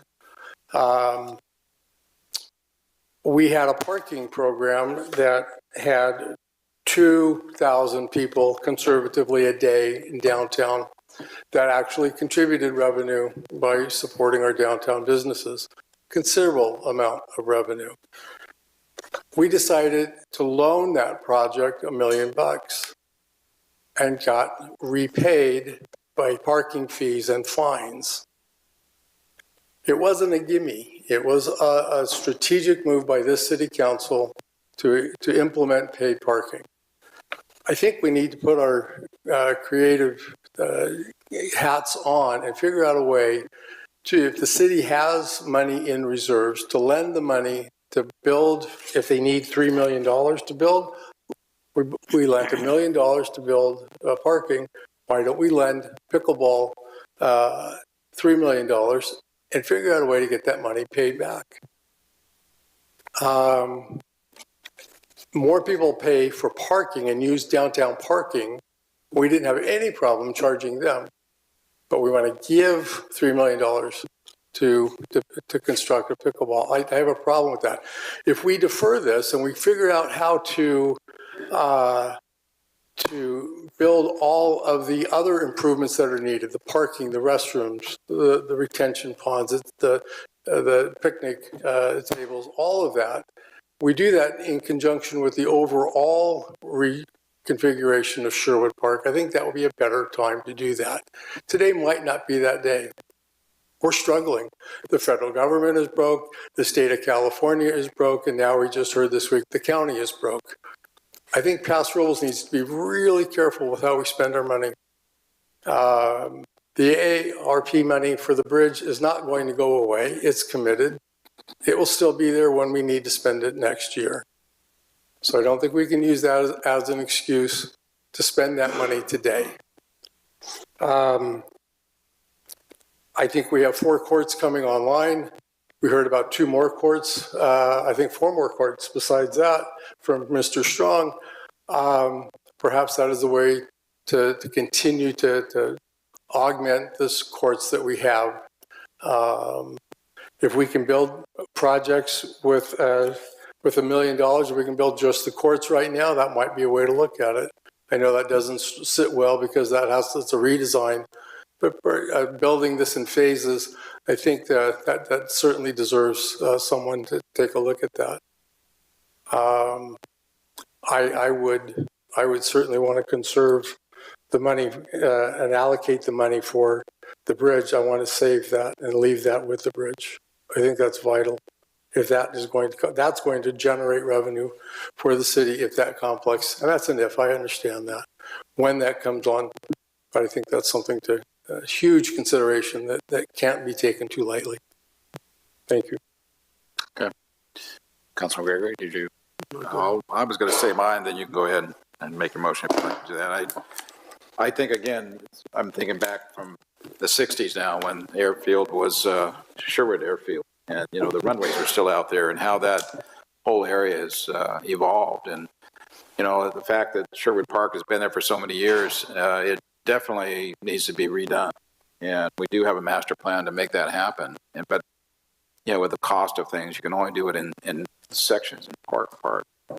That's why I think this project really fits well with the property that we have out there. It's incrementally being redesigned and used more thoroughly with people other than just the baseball people and the soccer people.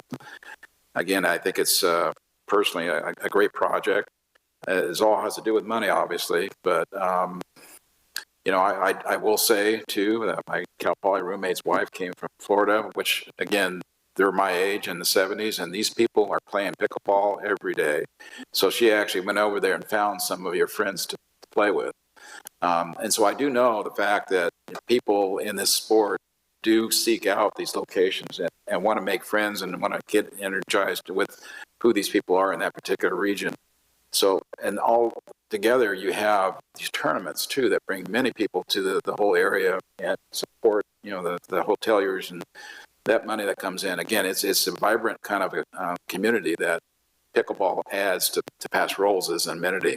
And I'm sorry we don't have more courts to do. I mean, I know I've seen Larry and I worked a little bit about how we could, you know, vision a whole complex where you can have a super big tournament and have lots of people here for weeks, you know, on end doing these kind of things. But I do believe, again, the sport is growing, and I think it's important that this council takes a step to move forward and helping the folks that want to play on public property, not asking to be able to play on somebody else's courts. So I think the money, I would, in my opinion, support pulling money temporarily or from the general fund or the reserves to make this project at least start so that we can capture the ARPA funds and not lose them.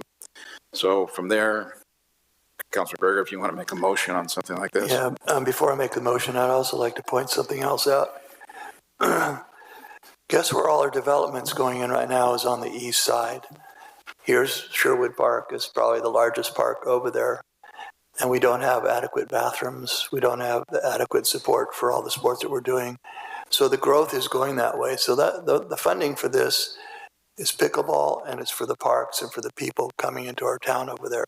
And I think it's really important.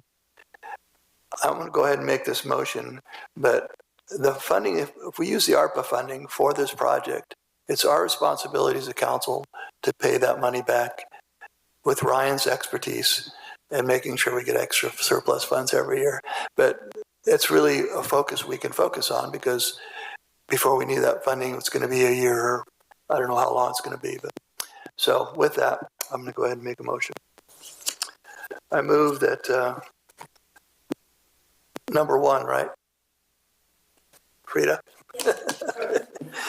I move we approve 24XXX awarding a contract for construction of pickleball complex to JJ Fisher Construction, Inc.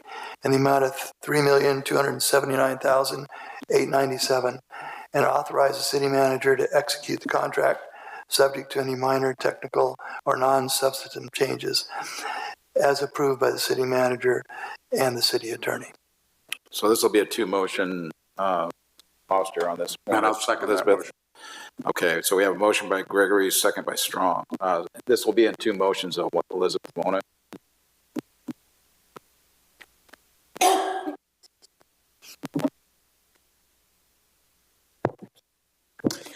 Mayor and Council, yes, we're asking one for the approval of the resolution and the construction contract, as Mr. Gregory just stated. And then item 2 would be the budgetary aspect of it. Okay. So two motions. Okay. We'll call for the question, Madam Clerk. Councilmember Gregory? Aye. Councilmember Strong? Aye. Councilmember Bausch? No. Councilmember Roden? Aye. Mayor Hammond? Aye. Motion passes. Okay. So, Item 2. Second item is approve the total budget of $4,091,411 and the appropriate funds from the Parks and Development impact fees totaling $1,211,948 and ARPA funds totaling $2.879463 million to the project by redirecting ARPA funds totaling $2,045,963 from the South Vine Street Bridge to the pickleball complex. Second. Pickleball complex. Okay, motion by Gregory, second by Strong. Any discussion? Okay, we'll go ahead. Call for the question. Councilmember Gregory? Aye. Councilmember Strong? Aye. Councilmember Bausch? No. Councilmember Roden? Aye. Mayor Hammond? Aye. Motion passes. Very good. Passes. All right. Thank you.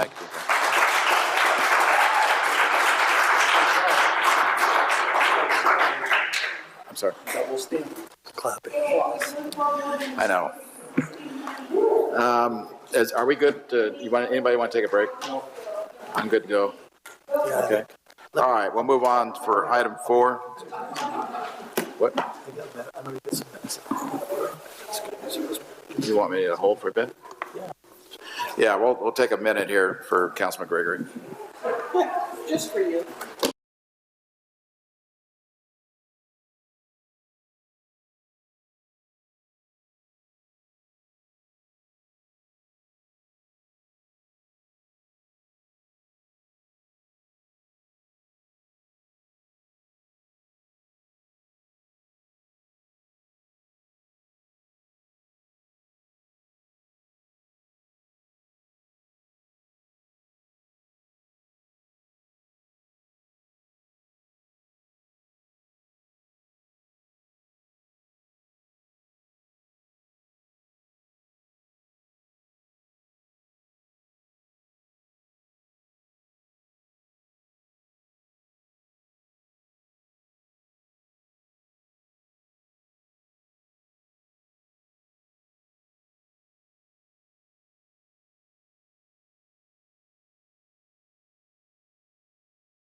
We can have our seats again. We'll go ahead and bring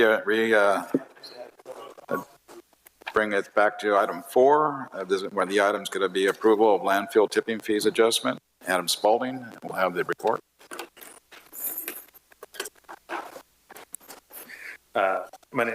Good evening, Mayor and council members and residents. Thank you, everyone, for sticking around. My name is Adam Spalding. I am the city's solid waste and recycling manager. This is the first of 2 separate solid waste related discussion items on the agenda. In this first item, we will discuss options regarding adjustments to some landfill tipping fees, which will inform the discussion that will directly follow regarding proposed hauling waste rate adjustments. However, before we start this presentation, I wanted to outline a distinction between the landfill and Paso Robles Waste and Recycle. These are 2 separate entities. One is a city-owned utility, which is a landfill, and the other is a private service provider. The city owns the landfill, which is where waste goes for final disposal. Paso Robles Waste and Recycle is a hauling company that collects and delivers solid waste, recycling, and organics to disposal facilities, depending on the material. The tipping fee is exclusively a fee at the landfill, but it does have an impact on hauling rates, which is why these 2 items are being heard on the same day. If the tipping fees are to be adjusted, the hauling contractor, Paso Robles Waste and Recycle, will need to account for these changes in their rate setting process. So now we're going to discuss the recent changes at the landfill, a bit of Landfill 101 regarding site development, and then we will conclude with a timeline of possible implementations. And now it's not working more? Thank you. All right. Until July of this year, the landfill had been operating as part of the city's general fund. Similar to the considerations that took place with the airport, the city also determined that it would be beneficial for the landfill to be its own separate, self-sufficient entity, like the other utilities, water and wastewater. As a standalone enterprise fund, the landfill will operate independently, insulating the general fund from its activities. As the solid waste enterprise fund is new, as of July, there are no dedicated reserves to support the necessary current and future investment required at the site. The proposed tipping fee adjustments are designed to support these activities both immediately and into the future. All right, so what are tipping fees? These are also known as gate fees. This is the charge collected at the scale house either when customers arrive or when they scale out. The tipping fee is also the only source of revenue for the landfill and the solid waste enterprise fund. The tipping fee is designed to support the regular operation of the landfill, capital improvement projects, environmental monitoring and reporting, and to fund the state-mandated closure and post-closure fund for the landfill. This closure fund ensures the proper maintenance and care required at the site after it has reached the end of its useful life. Funding from the tipping fees are also needed to address technological enhancements that will be needed as regulations continue to change to address newly identified hazards like PFAS. As with most operations, the key cost centers for the landfill include labor, equipment, and fuel. Regular landfill operations and its associated maintenance and repair is included in the operations contract with the city's landfill operator, Pacific Waste Services. However, the city landfill is at a point of use that will require several costly improvements in the very near future. Listed on this slide are key capital improvement projects that represent over $4 million of needed investment. The landfill flare is a unit that burns the captured methane produced below the surface of the landfill. As methane is more harmful to the environment than CO2, which is released after this combustion. At the current rate of gas production and with forecasted increased production, the landfill is due for an upgrade or expansion of the current unit to improve its capacity. A landfill is also one of the most highly regulated and monitored assets in any community. As such, as landfill development and use continue, the city will be responsible for constructing additional monitoring wells at the landfill to ensure there are no safety risks for our community. Finally, the most expensive items on this slide are the liners that are to be required for continued use of the landfill. Land use restrictions and physics generally determine the design and capacity of landfill construction. The city's landfill will be reaching capacity over the remaining southern portion of the landfill in the coming years and will need to expand in previously unused land at the site. When constructing these new cells, as they are called, there is an entire process in which landfills are required to install several layers of material representing between 6 to 10 feet at the bottom of newly developed cells. This liner is in place to prevent any contamination to the surrounding environment. It is a critical and required element for landfill construction. Not all trash is the same. As outlined in the proposed rates, not all wastes have the same tipping fees. Much of this has to do with how material is delivered and the amount of additional labor required to inspect, sort, and manage its delivery and final disposal. As will be mentioned in the next agenda item, the city is looking to update compacted waste rates. Specifically, this will affect the rate Paso Robles Waste and Recycle will pay when they deliver solid waste to the landfill. This material is screened preliminarily by the driver, who can identify if there are any concerns that may be in the load, but it is also examined by the landfill staff prior to its final burial at arrival. Self-haul is what you see in the pictures on the screen. These are delivered typically by individuals and businesses that are arriving with small trailers. This requires additional safety oversight and screening to ensure proper diversion of the materials as they are delivered, including removing green waste, appliances, etc. Transfer trailers, these tons are delivered in a much larger vehicle, typically 22 tons at a time. This material has already undergone multiple screenings at a previous site where problematic and non-conforming material has been removed. When delivered to the landfill, this material is scanned to ensure there is nothing that was missed but requires the least amount of interaction and labor before final disposal. One other item of note are tires. This is one of the few items that is not permanently disposed of at the landfill and is taken off-site by a third party for processing. These rates will see a minor adjustment to account for changes in this external processing as well. This slide is dedicated for the direct discussion regarding transfer trailer revenue and tipping fees as outlined in the staff report, which is specifically addressing waste management transfer tons. Until July of this year, the city had been receiving 1,000 tons per month from waste management, who represent basically all of the transfer tons taken at the landfill. Earlier this year, waste management lost a contract for hauling for the county of Santa Barbara, and because of this, they internally had decided to deliver any transfer tons back to their own landfill at Kettleman Hills. The transfer tons delivered by waste management represented basically $500,000 in revenue annually to the landfill.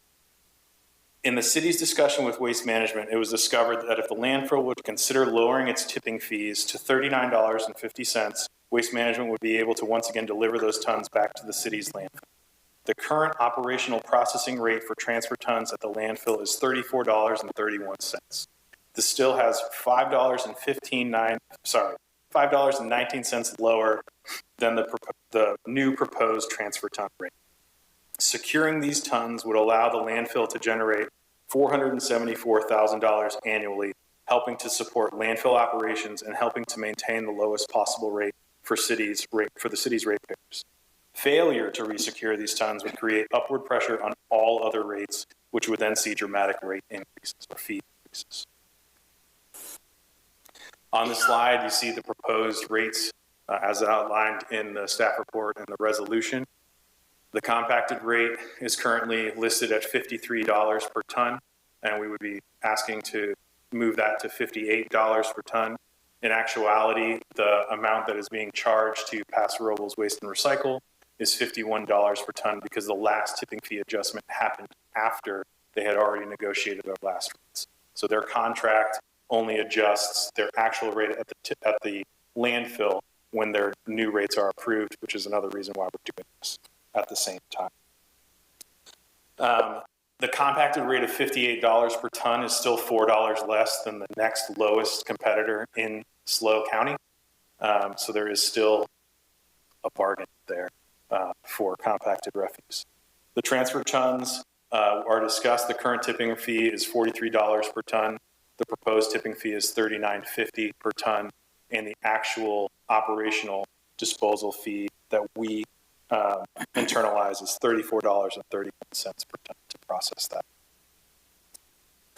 And then the last two items on here, or the last two sections here, are the tires, which I had mentioned previously about minor adjustments for those as well.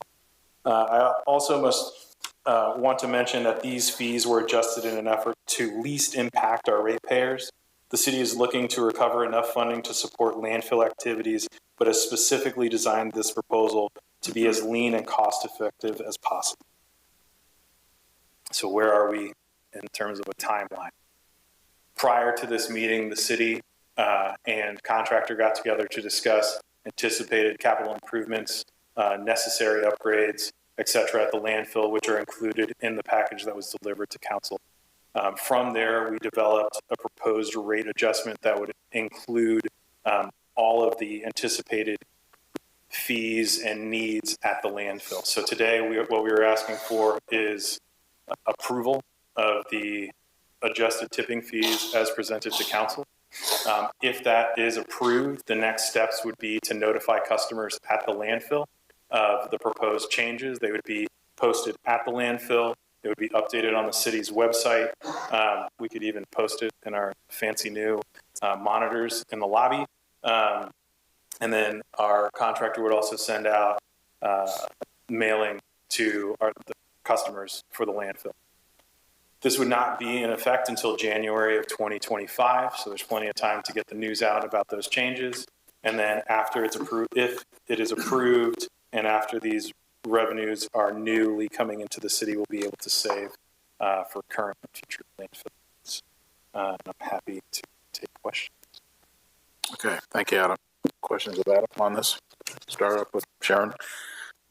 Two questions. Did I understand you correctly that for the tipping fees were $4 a ton less than others in the county? Well, so on your attachment 2 to this one, there's an outline of the tipping fees at the various different locations. So Chicago grade has the lowest compacted tipping fee besides us. Theirs is $62 a ton. So our proposed rate of $58 a ton is $4. $4.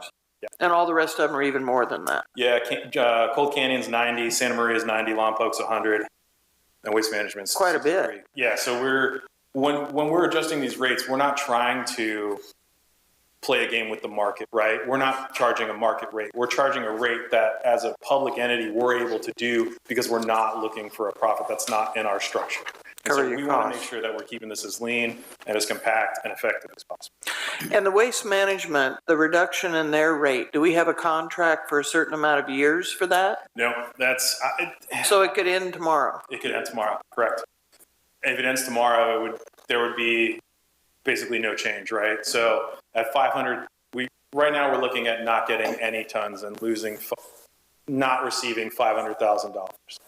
In the solid waste realm, it is actually very common to not have contracts and to negotiate like this. I know it sounds absolutely crazy, but this is how it runs almost everywhere. We did it in recycling, and then this is just... Make an offer you can't refuse. Yeah, I mean, honestly, the thing is, it's going to be really challenging for them to find a better rate internally because of the hauling to get it back to their site. So what we want to do is we want to be competitive with their internal rate, but then also make it even more challenging for them to divert these tons in the future. Thank you. Yeah. Strong. Yeah, let's go ahead with Chris Babson. Okay, so equipment, labor, and fuel, those are the costs that you mentioned earlier. Mm-hmm. At our 221, I asked you what the cost per ton was to operate. Yep. I'm waiting for an answer. That was the $34.31 per ton. $34.31 per ton. Yep. Okay. So we're getting an increase. Consumers are going to end up getting passed, we'll talk about that in the next item, from 53 or 51.50 per ton up to 58 per ton. Yep. Pretty substantial. However, we're going to allow a discount to Waste Management, and that was, for your explanation, more of a cash flow function than anything else. We don't want to lose $400,000, $500,000 a year. I think I have a question. Let me ask the question. So we have uncompacted, this is on attachment 2, that waste charges for $63. We're going to charge them, if this is approved, $39.50 per ton. So we have a delta of about $23. So what's to prevent somebody like Waste from charging somebody $63 a ton, bringing it to our landfill and pay only $39.50 to tip? Yeah, that's exactly what they do. Why do we allow that? Because the transfer stations are not final destinations for disposal, right? And so any transfer ton is going to be going to a final destination. What we say when we're looking at transfer tons is that material is less for us to process. Because when it goes to waste management and they're working on the tipping floor, they're sorting out all No the argument there. I get that. I understand that. Yeah. Mine is I'll put my businessman hat on. Sure, go for it. How can they get to make a 50% profit and we lose? Well, you're not including any sort of labor or delivery for those materials, correct? Well, So you're 34, saying- 31. Well, and we're going to charge $39.50, so we're going to make $5. Yeah. And they're going to make $23. That's They're not making right. $23 at their location, correct? And then they still have to collect it, sort it, put it into a truck, and then deliver it to the city. If that costs nothing, then they're making the amount that you're discussing. But all of They're those charging things have costs. $63. Correct. So their Right. $63 should cover all the labor, the delivery for them to get it to us to cover those costs. We're still losing money, Adam. We're leaving money on the table. Go for it, Jim. Go ahead, convince me. Jim Wise, Pacific Waste Services. Hi, Jim. We're the landfill operator. Pleasure. The waste management, that 63 per ton is a charge like for a pickup truck or a trailer, that type of thing. It's not the rate that they bring their compacted waste in. So they have their own routes, have their own collection. They bring that tonnage into So it's higher? So the 63 is like our 63 is at the landfill, where it's a small portion of the waste stream. It's a select portion. It's not the compacted. So that's kind of, you can't really compare the 63 versus the 39 because that's not the revenue they're getting. They're not getting 63 per ton for everything. So that's my point. And so as far as what Adam was explaining is what they do is all their waste comes in, is unloaded. They sort out organics, send it to a compost facility, sort out glass, other recyclables, they send it to a processing facility, and they recycle. And what's left is a residual, which doesn't have any more organics or recyclables that we have to worry about at the landfill when we receive it. So that's the 63 is kind of it doesn't add up, I'd say. Neither does $39.50 in my head. Pardon me? I didn't understand. Neither does $39.50. We're giving it away. We shouldn't be, is my point. I think we should strive for a little bit more from waste. I think we're giving away too much to waste. Before we have the current rate, before July 2022, which was a 43 per ton, like 2 years before that, we were charging 41. So we're only a little bit different what we were charging them a couple of years ago. The rest of the world has gone up 18, 19%, and we're going backwards. I understand. Justify that. Yeah, no, you're good. I mean, I think the other thing too that you have to consider too is volumes, right? So if they're bringing in more material, generating more revenue, less work per ton, then just like when you go shopping at Costco, prices can be different.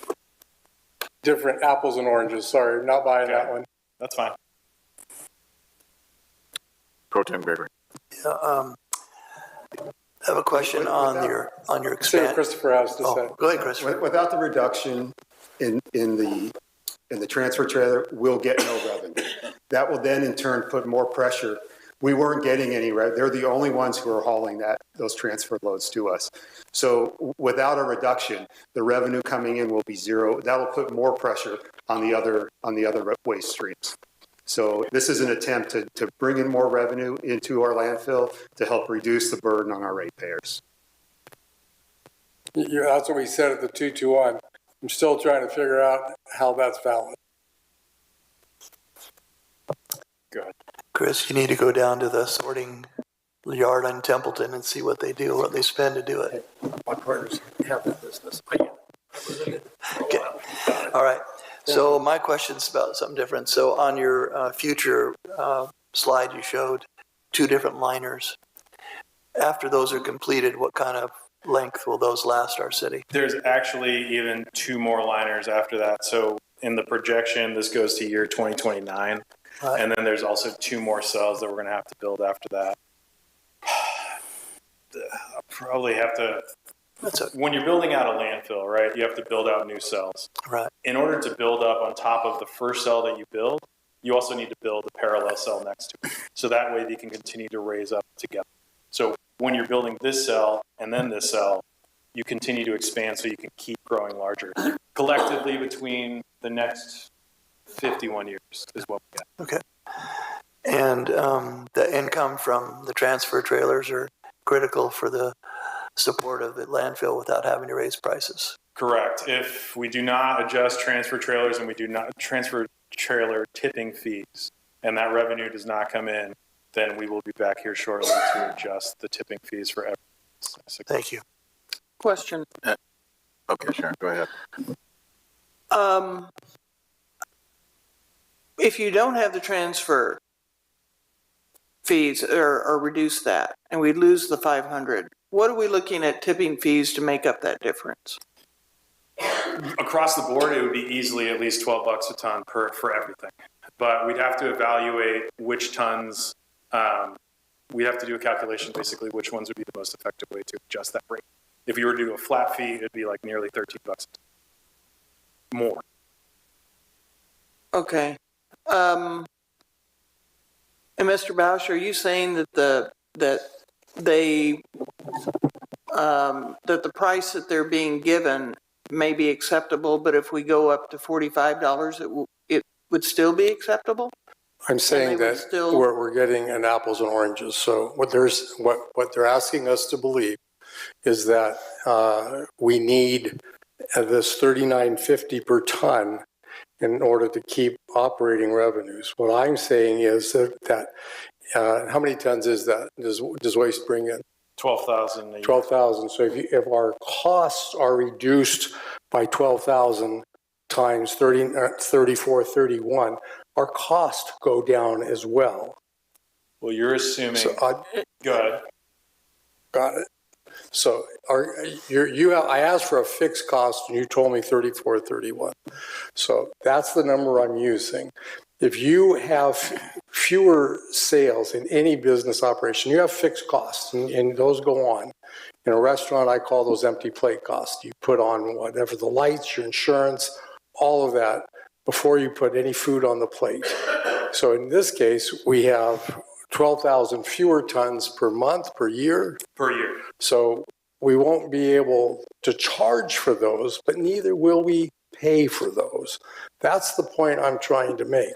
But so it's not as drastic. From what I understood, there wasn't the pay. Now you can address that better than I, but we don't have the amount going into that tonnage because it's already been cleaned, it's already been separated, all of that. So is it still the same 34 cost that you gave to Mr. Bausch, or is there a disconnect on that? I think the disconnect is that what I'm hearing from Councilmember Bausch is if we don't take these tons in, then we don't have to account for $34 a ton on 12,000 tons. And is that correct? Is that what I'm understanding? And so as a simplified version, I can go into deeper detail. No, but I got you. Let's keep it that way. Yeah. We'll try to keep it easy enough to deal with. I think the other thing that's not calculated in there is that a lot of the costs for equipment and labor, et cetera, are already baked into our operating costs. Fixed costs. Right. And so if those are going to exist one way or another. So if we remove the $500,000, we still have that burden.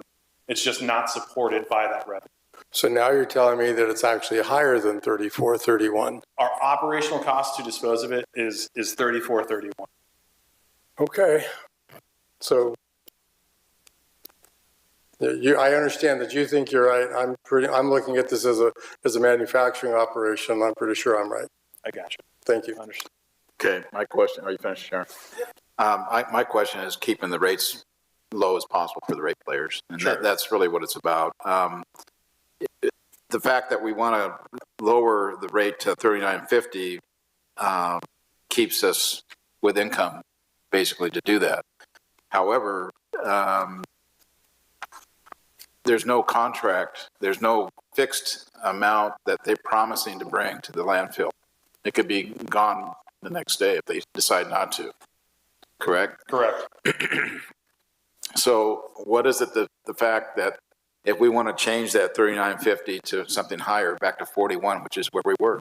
We can do that. We can do that, exactly. 100%. So if in the future they decide to not bring us tons or in the future, if other market conditions change and we understand that we're going to be able to charge a higher rate, we simply come back and we say, hey, it looks like we have an opportunity to increase this by 10%, 20%, whatever it is, to make that number make sense. So there's nothing, and the other thing about this process, which I might have not commented on, this is not the same as a 218 process, because this is a fee, it's not a rate.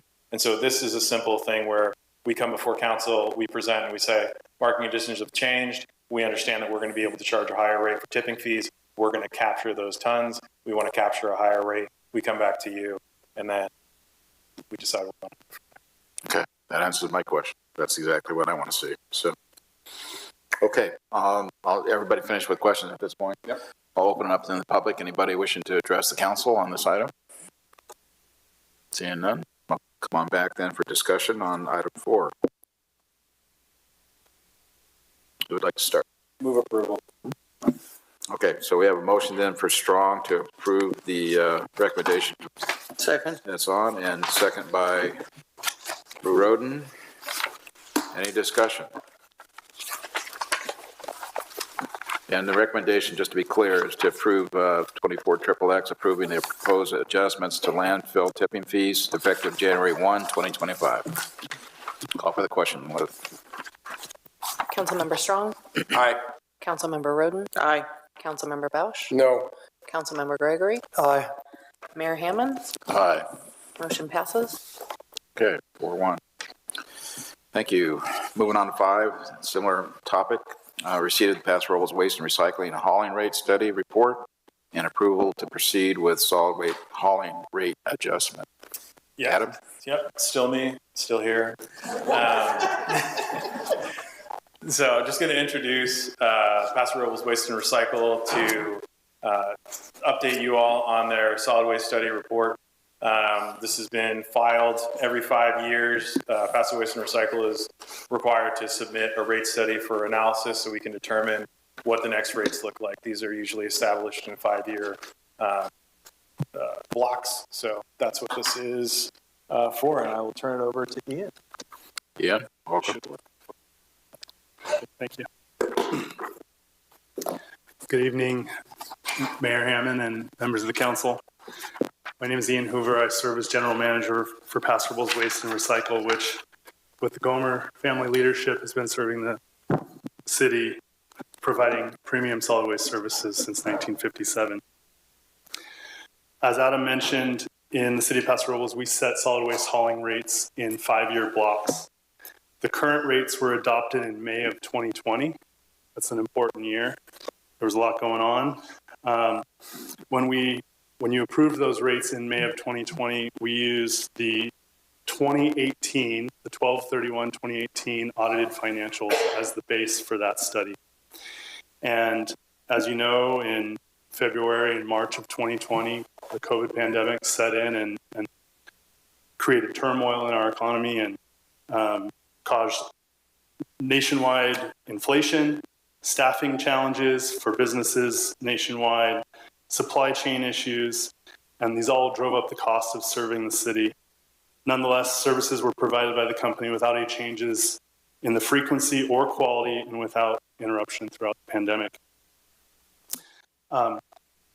Increases, since that time, we've also had increases in per ton costs for recycling and green waste processing and solid waste disposal, as you heard in the previous item. We also had the adoption of final rules and regulations for SB 1383, which is the Greenhouse Gas Reduction Act, and required for the solid waste industry organics disposal and recycling for all businesses and residential customers throughout the state of California. That's the main thing. Organics recycling was required. Sorry, I was not using my presentation. As a result of these changes since 2020, we ended 2023, 12/31/2023, at 0 profit. We had a small return in residential and commercial of 2.6%, and a negative result of 14.8% for roll-off services. A big driver of that was labor and related costs. Since 2020, labor projected to end the 2024 almost $1 million a year up from where we were in 2020. We've had to raise wages for our drivers to keep a workforce throughout this time. There's a nationwide driver shortage that occurred as lots of drivers retired due to the pandemic. There has not been an uptake of that profession with younger individuals, and as a result, there's been a nationwide driver shortage in particular.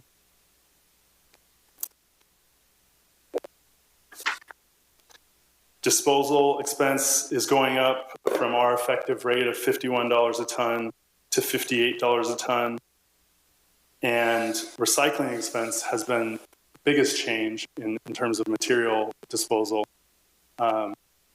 Most recyclable materials in California were headed to China, and in about 2017, 2018, China implemented new environmental policy that effectively severely cut back the flow of recyclables to China, which at the same time that California was enacting greater recycling mandates, you had more material being generated at a time where there was less places to take it, and that resulted in a sharp increase in commingled recycling expenses.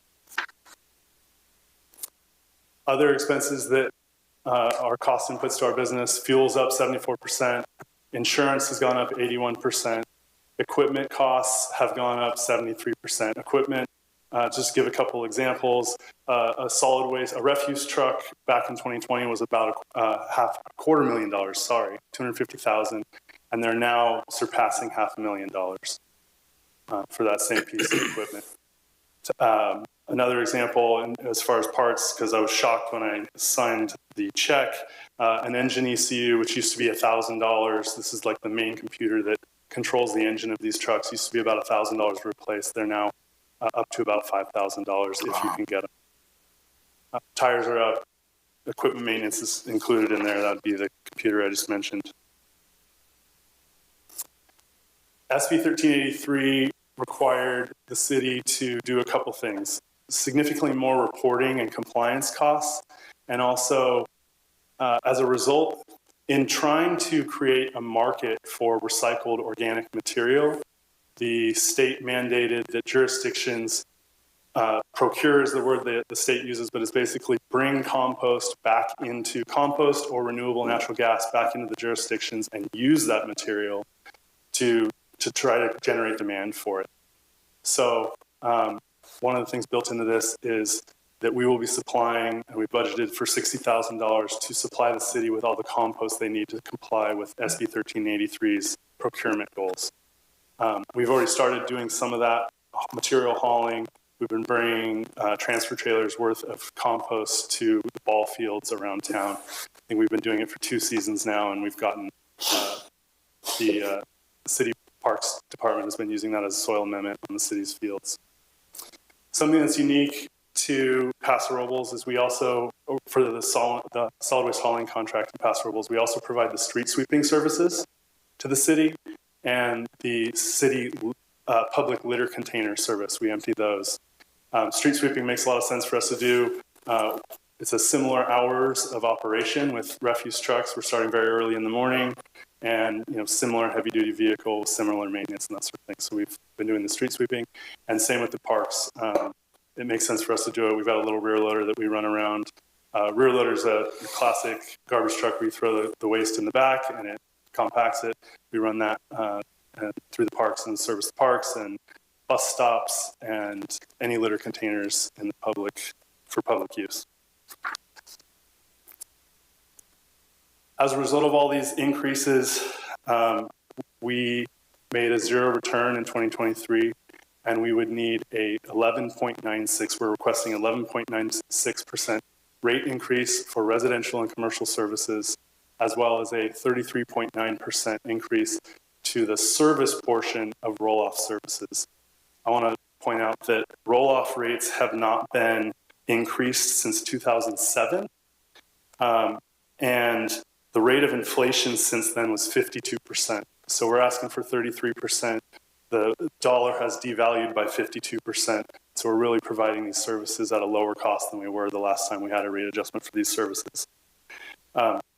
Also, I want to be clear, this is for the service portion of roll-off. Roll-off services are 10 to 40 cubic yard containers that are typically ordered for job sites, like temporary job sites, cleanup projects and whatnots.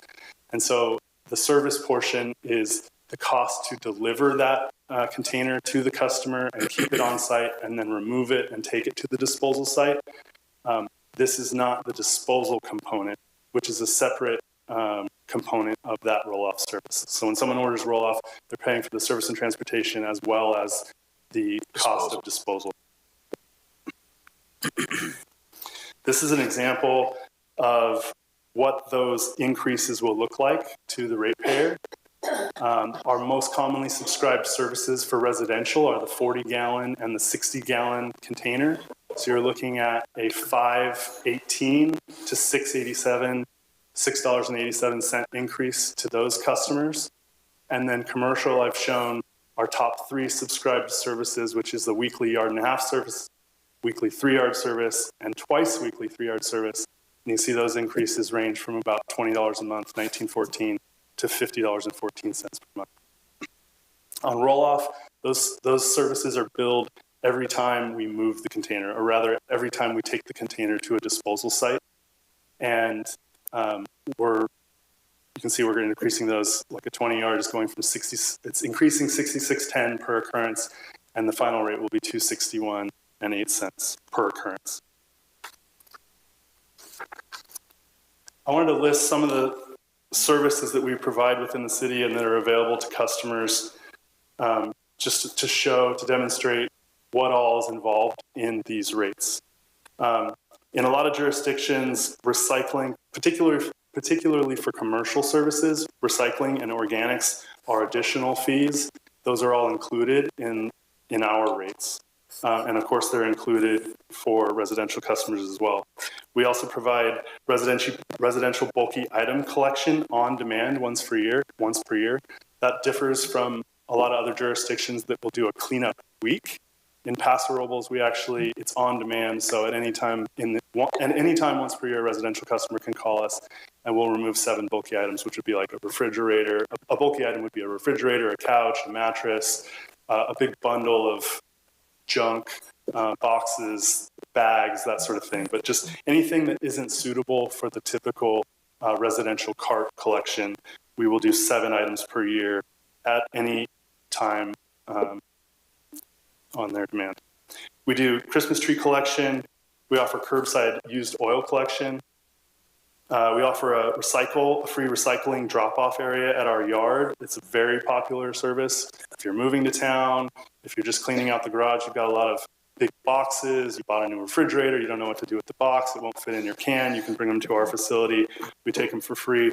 We also accept scrap metal, electronic waste, batteries, and mercury-containing light bulbs, which is basically compact fluorescents and fluorescent tubes. I mentioned earlier we're doing compost procurement for the city parks and facilities. We also do offer compost delivery to residential customers. We provide illegal dumping cleanup throughout the city. Since our last rate adjustment, we've cleaned up 274 incidents of illegally dumped waste throughout the city. And I mentioned we did the street sweeping and the public litter services. This is a visual representation of our rates compared to other jurisdictions in the county. The proposed rate is there at the bottom, and our current rate is the second one up. I want to mention that these other rates that are listed are the current rates in effect in these other jurisdictions. And so what we're doing here is we're comparing our future rate to their existing rate. And based on the trends in the solid waste industry, we know that all these haulers are facing the same cost increases that we are facing. And these jurisdictions are simultaneously working on cost increase. And in fact, just last week, KSBY ran a story that the Waste Connections territories, which would be Los Osos, Cambria, City of SLO, City of Morro Bay, Those are all looking at a 10 to 14% increase effective actually a month before what we're requesting. So this comparison is already out of date because we know that those jurisdictions are working on increases as well. This is a visual representation of the commercial services. Residential services are much simpler in terms of what customers need than commercial services. We offer 4 different sizes of residential cart, 20, 40, 60, and 90, and that serves everyone's needs. Commercial is much more customized. We have probably hundreds of different combinations of services available. And so what I'm comparing here is the 3 most subscribed service levels. And because in other jurisdictions, organic service might be an additional fee and it's not included in the base rate like it is in Paso Robles, I have added that additional fee to the other haulers' rates so that it's an apples to apples comparison. In other words, all these rates are comparing 1383 compliant services, which would require all 3 services, landfill disposal, commingled recycling, and organics.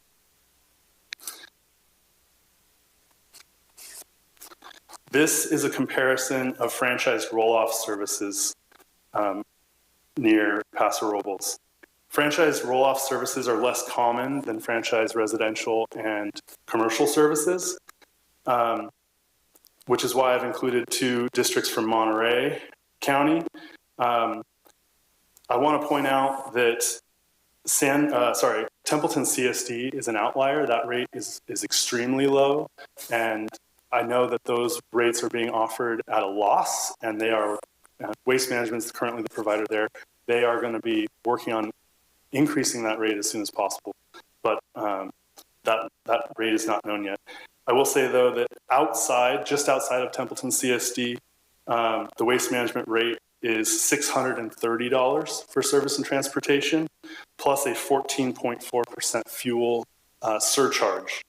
So well beyond $630, and we're looking at rates in the $260 to like $310 range for comparison, $315, $260 to $315. In July of 2022, so another component of this is in July 2022, the Integrated Waste Management Authority, which is a joint powers authority that does reporting and compliance, education, outreach, and whatnot for jurisdictions in San Luis Obispo County. In July of 2022, they increased their solid waste management fee to 5.4%, but because we had not gone through a 218 process yet, that has not been rolled out. And so with this, if you vote to initiate this Prop 218 process and authorize new fees, that July 22 IWMA fee increase will be implemented at its currently reduced rate of 3%. 3%. So the IWMA initially approved 5.4 based on projections of what it would cost them to comply with 1383 and do all their carry out all their responsibilities as a joint powers authority. And since July of 2022, they've realized that they were collecting too much, and they've reduced it twice, and it's now currently at 3%. Lastly, this is a proposed timeline for carrying out the Prop 218 process. Prop 218 requires that customers and landowners be notified a minimum of 45 days before a proposed hearing. And so what we're hoping for tonight is that you will initiate that Prop 218 and authorize the mailing of that notice. We will get that mailed out this week, which gives us a 1-week buffer between the legal deadline to get the notice out. It gets it out a week ahead of time, and set a protest hearing and a rate hearing for January 15th, 2025. And assuming there's not a majority protest and the rates are approved, our rates would take effect February 1st, 2025. And with that, I'm happy to answer any questions. I also have Tom Berry with Greenhouse and Jenks. His firm authorized the rate study report. This was all based on. Okay, thank you, Ian. Questions? Ian, first.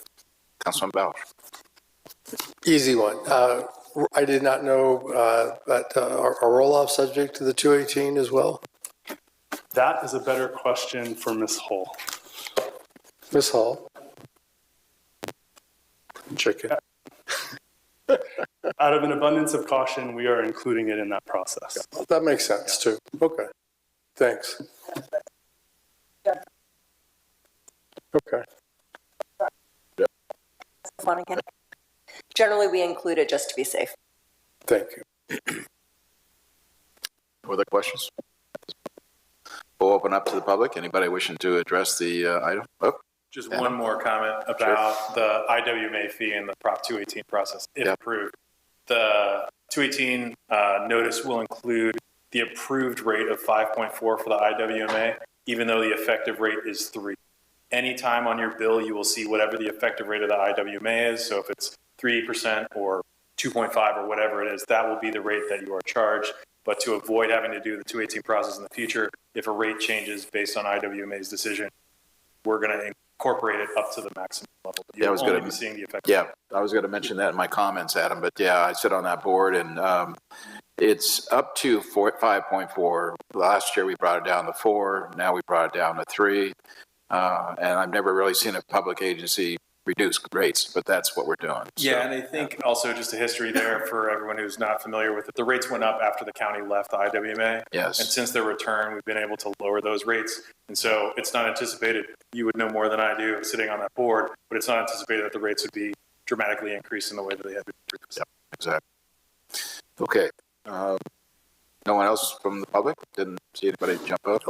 Oh, Dale. Well, I have 2 residences, one where I live and one where I store all my vehicles and boats. And that one is so far out of town, I can't get delivery of pickup of trash and that. So every time we've been to the dump to take our trash, they're so efficient, and how they can even maintain their roads with all those big trucks going in and out. All that stuff is amazing. They just do a marvelous job, and I'm glad the city owns it. Thank you. Anyone else? Okay, seeing none, we'll bring it back then to the council for direction and or action. John, I just wanted to make a comment about the roll-off rates. So I've worked on a couple of projects out of town, one in Monterey, one up in Richmond, and their rates are 5 times our rates here for roll-offs. So we're getting a deal. I think the graphs that we saw are very telling. It's amazing how affordable it is. So I'm all for letting them raise their rates because it's more competitive. So.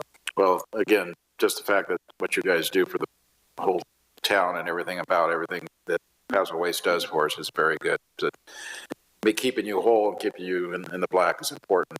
So we're planning on support for that. Any other discussion?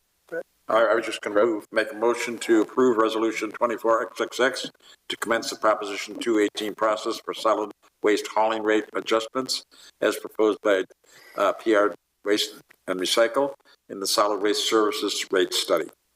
Second. Okay, motion by Strong, second by Roden. Any discussion on the item?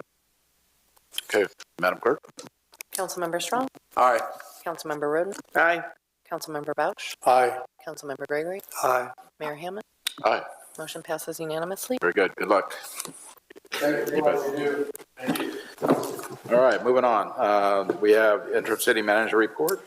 Yes, thank you, Mayor. Just a couple items for the group this evening. The first, I want to give an update on the State Route 46 Union Road overcrossing. As you may recall, there was an approved city council goal that directed staff to apply for a trade corridor enhancement program grant to try to receive funding from the state for this project. I'm pleased to tell you we've been working with a team that's made up of Caltrans staff, SLOCOG staff, city staff, and some outside consultant staff over the last many months. We are on the precipice now of applying for that grant. We're going to hit the submit button probably within a day or two to the state. We're requesting about $14 million to help purchase property, which is the next step in seeing this project be constructed. The environmental work is done. Design is going to be underway here pretty soon. And then the next step is to buy that remaining property. So this would be a big step if we were able to get this grant. We should know more in the late spring of 2025, but we'll keep you posted. I also want to note that Leslie Frazier will begin her tenure as city engineer on December 2nd. She brings about 25 years of experience in the engineering field. We were able to recruit her from the city of Santa Clarita, where she was the capital projects engineer. So we're really looking forward to having her on board. And I did want to really, again, thank David Athy, who's been wearing two hats as water resources manager and as the city engineer for about the last 18 months. And done so admirably, but we'll be able to bolster some of our capacity internally with this hire. So this is great news. And then some breaking news as of this afternoon. Travel Paso their board has made a determination that they are going to sponsor the city's July 4th event again at the amount of $35,000. Which is about $10,000 more than they sponsored last year. So really appreciate their sponsorship and partnership of that great event. We're looking forward to building that event out. But first, Frida's got to get past New Year's, and then we'll focus on July 4th. First things first. First things first, but I just wanted to recognize that partnership and sponsorship. So with that concludes my comments. Thank you. Okay. Now we'll go into council business and committee reports. Start with Pro Tem Gregory. Yep, so I'm going to excuse myself after my comments. I'm headed to Stanford tonight, so I got to go. But I went to the senior advisory group with Mr. Bosch and had another good meeting as usual.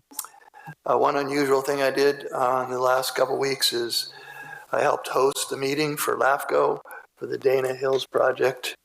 We had over 60 speakers at the mic, and not one person yelled at us or was mad. They were just trying to get their information across. And for the first time, 55% of the speakers were actually in favor of the project because the housing needs were met so well with the project. And he's a local developer, also Nick Tompkins' project. How many so units? 1,440 homes. 1,440. Okay. And it's right next to 101. So great project. 7 years in the making, but anyway, interesting project, and love to have him help us do more projects up here too. So with that, I wish everybody a safe journey. Yep, we'll excuse you and have a safe drive up there and see you back on the backside. Thank you. Chris, do you want to keep going that side? Sure. Paso Robles Youth Authority, we had the 221 on the solid waste adjustment. We had the 221 on the employee parking lot. Advisory body interviews for the Senior Citizens Advisory Committee. Had our wonderful library board of trustees. Housing Constraints and Opportunities Committee. I hadn't been to one of those in, I don't know, probably 10 years. So Warren, thank you very much. That was a great meeting. Always learn a lot. Our Senior Center Advisory Committee meeting, and last but not least, Parks and Recreation Advisory Committee. I think, John, you're going to talk about this, the downtown lighting ceremony. And don't forget our support our local merchants downtown and throughout Paso Robles. Shop Small Saturday on November 30th. Thanks. Okay, thank you, Chris. Councilman Strong. Yes, thank you. Just a couple of things. Library Board of Trustees that I also attended, and it was the last meeting of Eric Lashley. And actually, he did fine, and he is now on vacation. He'll be back for 1 week before he goes to Burbank, and where I'm sure he'll do as great a job as here. Meanwhile, we have now got a new interim librarian, and it's promotion internal, and she's very, very good. It's going to be excellent. So it looking good there. Yesterday, I was at the LoSAN meeting. That is the second largest passenger rail corridor in the United States. And it was a very good meeting, but we have a number of people who we've been relying on who either lost their election or chose not to run for re-election. And so we are going to have a major change with a lot of new people coming in. And this morning, the presumptive incoming chairman, through the executive director, asked me if I would accept the vice chairmanship for this year, which would make me the chairman of the board of the second largest passenger rail service in the United States as of next year. Congratulations. That would be my fourth term in that seat. Good. That's it. Okay. Councilmember Roden. Okay, I think the last time we met was election night. We still don't know the results of District 1. Still waiting on those. I attended, I can't remember if we did the Larry Moore Park before the last meeting or not. It was before. Well, as a follow-up, there were some dissenting voices. I decided to reach out to Larry, who's my sister-in-law's dad, and took him as a surprise to the Parks and Rec meeting on Monday to show off the man, the myth, the legend. And he gave us a history of going back 30, 40 years on the issues with getting processes done in the park. So I finally asked him, what do you want? It's named after you. And he says, well, we need, Little League fields, and we need soccer fields. And, the plan that was kind of drawn up by somebody at the time had the parking lot on the south, which he liked, and a road that ran around the west side of it, which would keep people from driving out through the neighborhood. Anyway, it was fun to have him there. Everybody was very kind, and he really, truly enjoyed it. I went to a Travel Paso meeting today. Frida did a great job of discussing the 4th of July issues and probabilities for this next year of financing in part from Travel Paso, so we're still working on some of those. I also went to the mayor's meeting, and I'm going to blame my mayor for not giving me direction to not be myself. Because I got into a debate about, electric vehicles mandated and whatnot. So anyway, they all had they were very nice, and it was very enjoyable. And of course, Mayor Wixom provided the meal, which is always good. So anyway, I want to thank you for that. I enjoyed that. I enjoyed that get together. I think actually Carla is related to you somehow, isn't she? She is my nephew-in-law's mother. That's what I thought. Jason Borchard. Yeah. Married to my niece. Very good. My favorite niece. Not my favorite niece-in-law. Okay. Yeah, you fifth generation people are related to everybody. You just don't want to talk bad around anybody with you. Well, when Jennifer and Matthew got married, that's when everybody became related. Until that, we had some separation. Some fuse going on. Okay.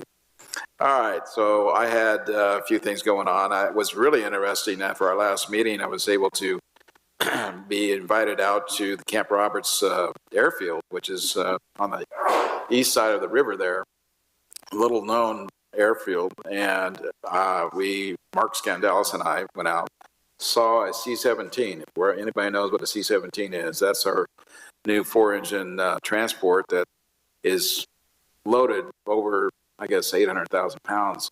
They were 500,000 pounds on landing on this 4,100-foot strip, dirt strip. And it was amazing. I got videos. I'll share it with you all. It's amazing how this thing comes down.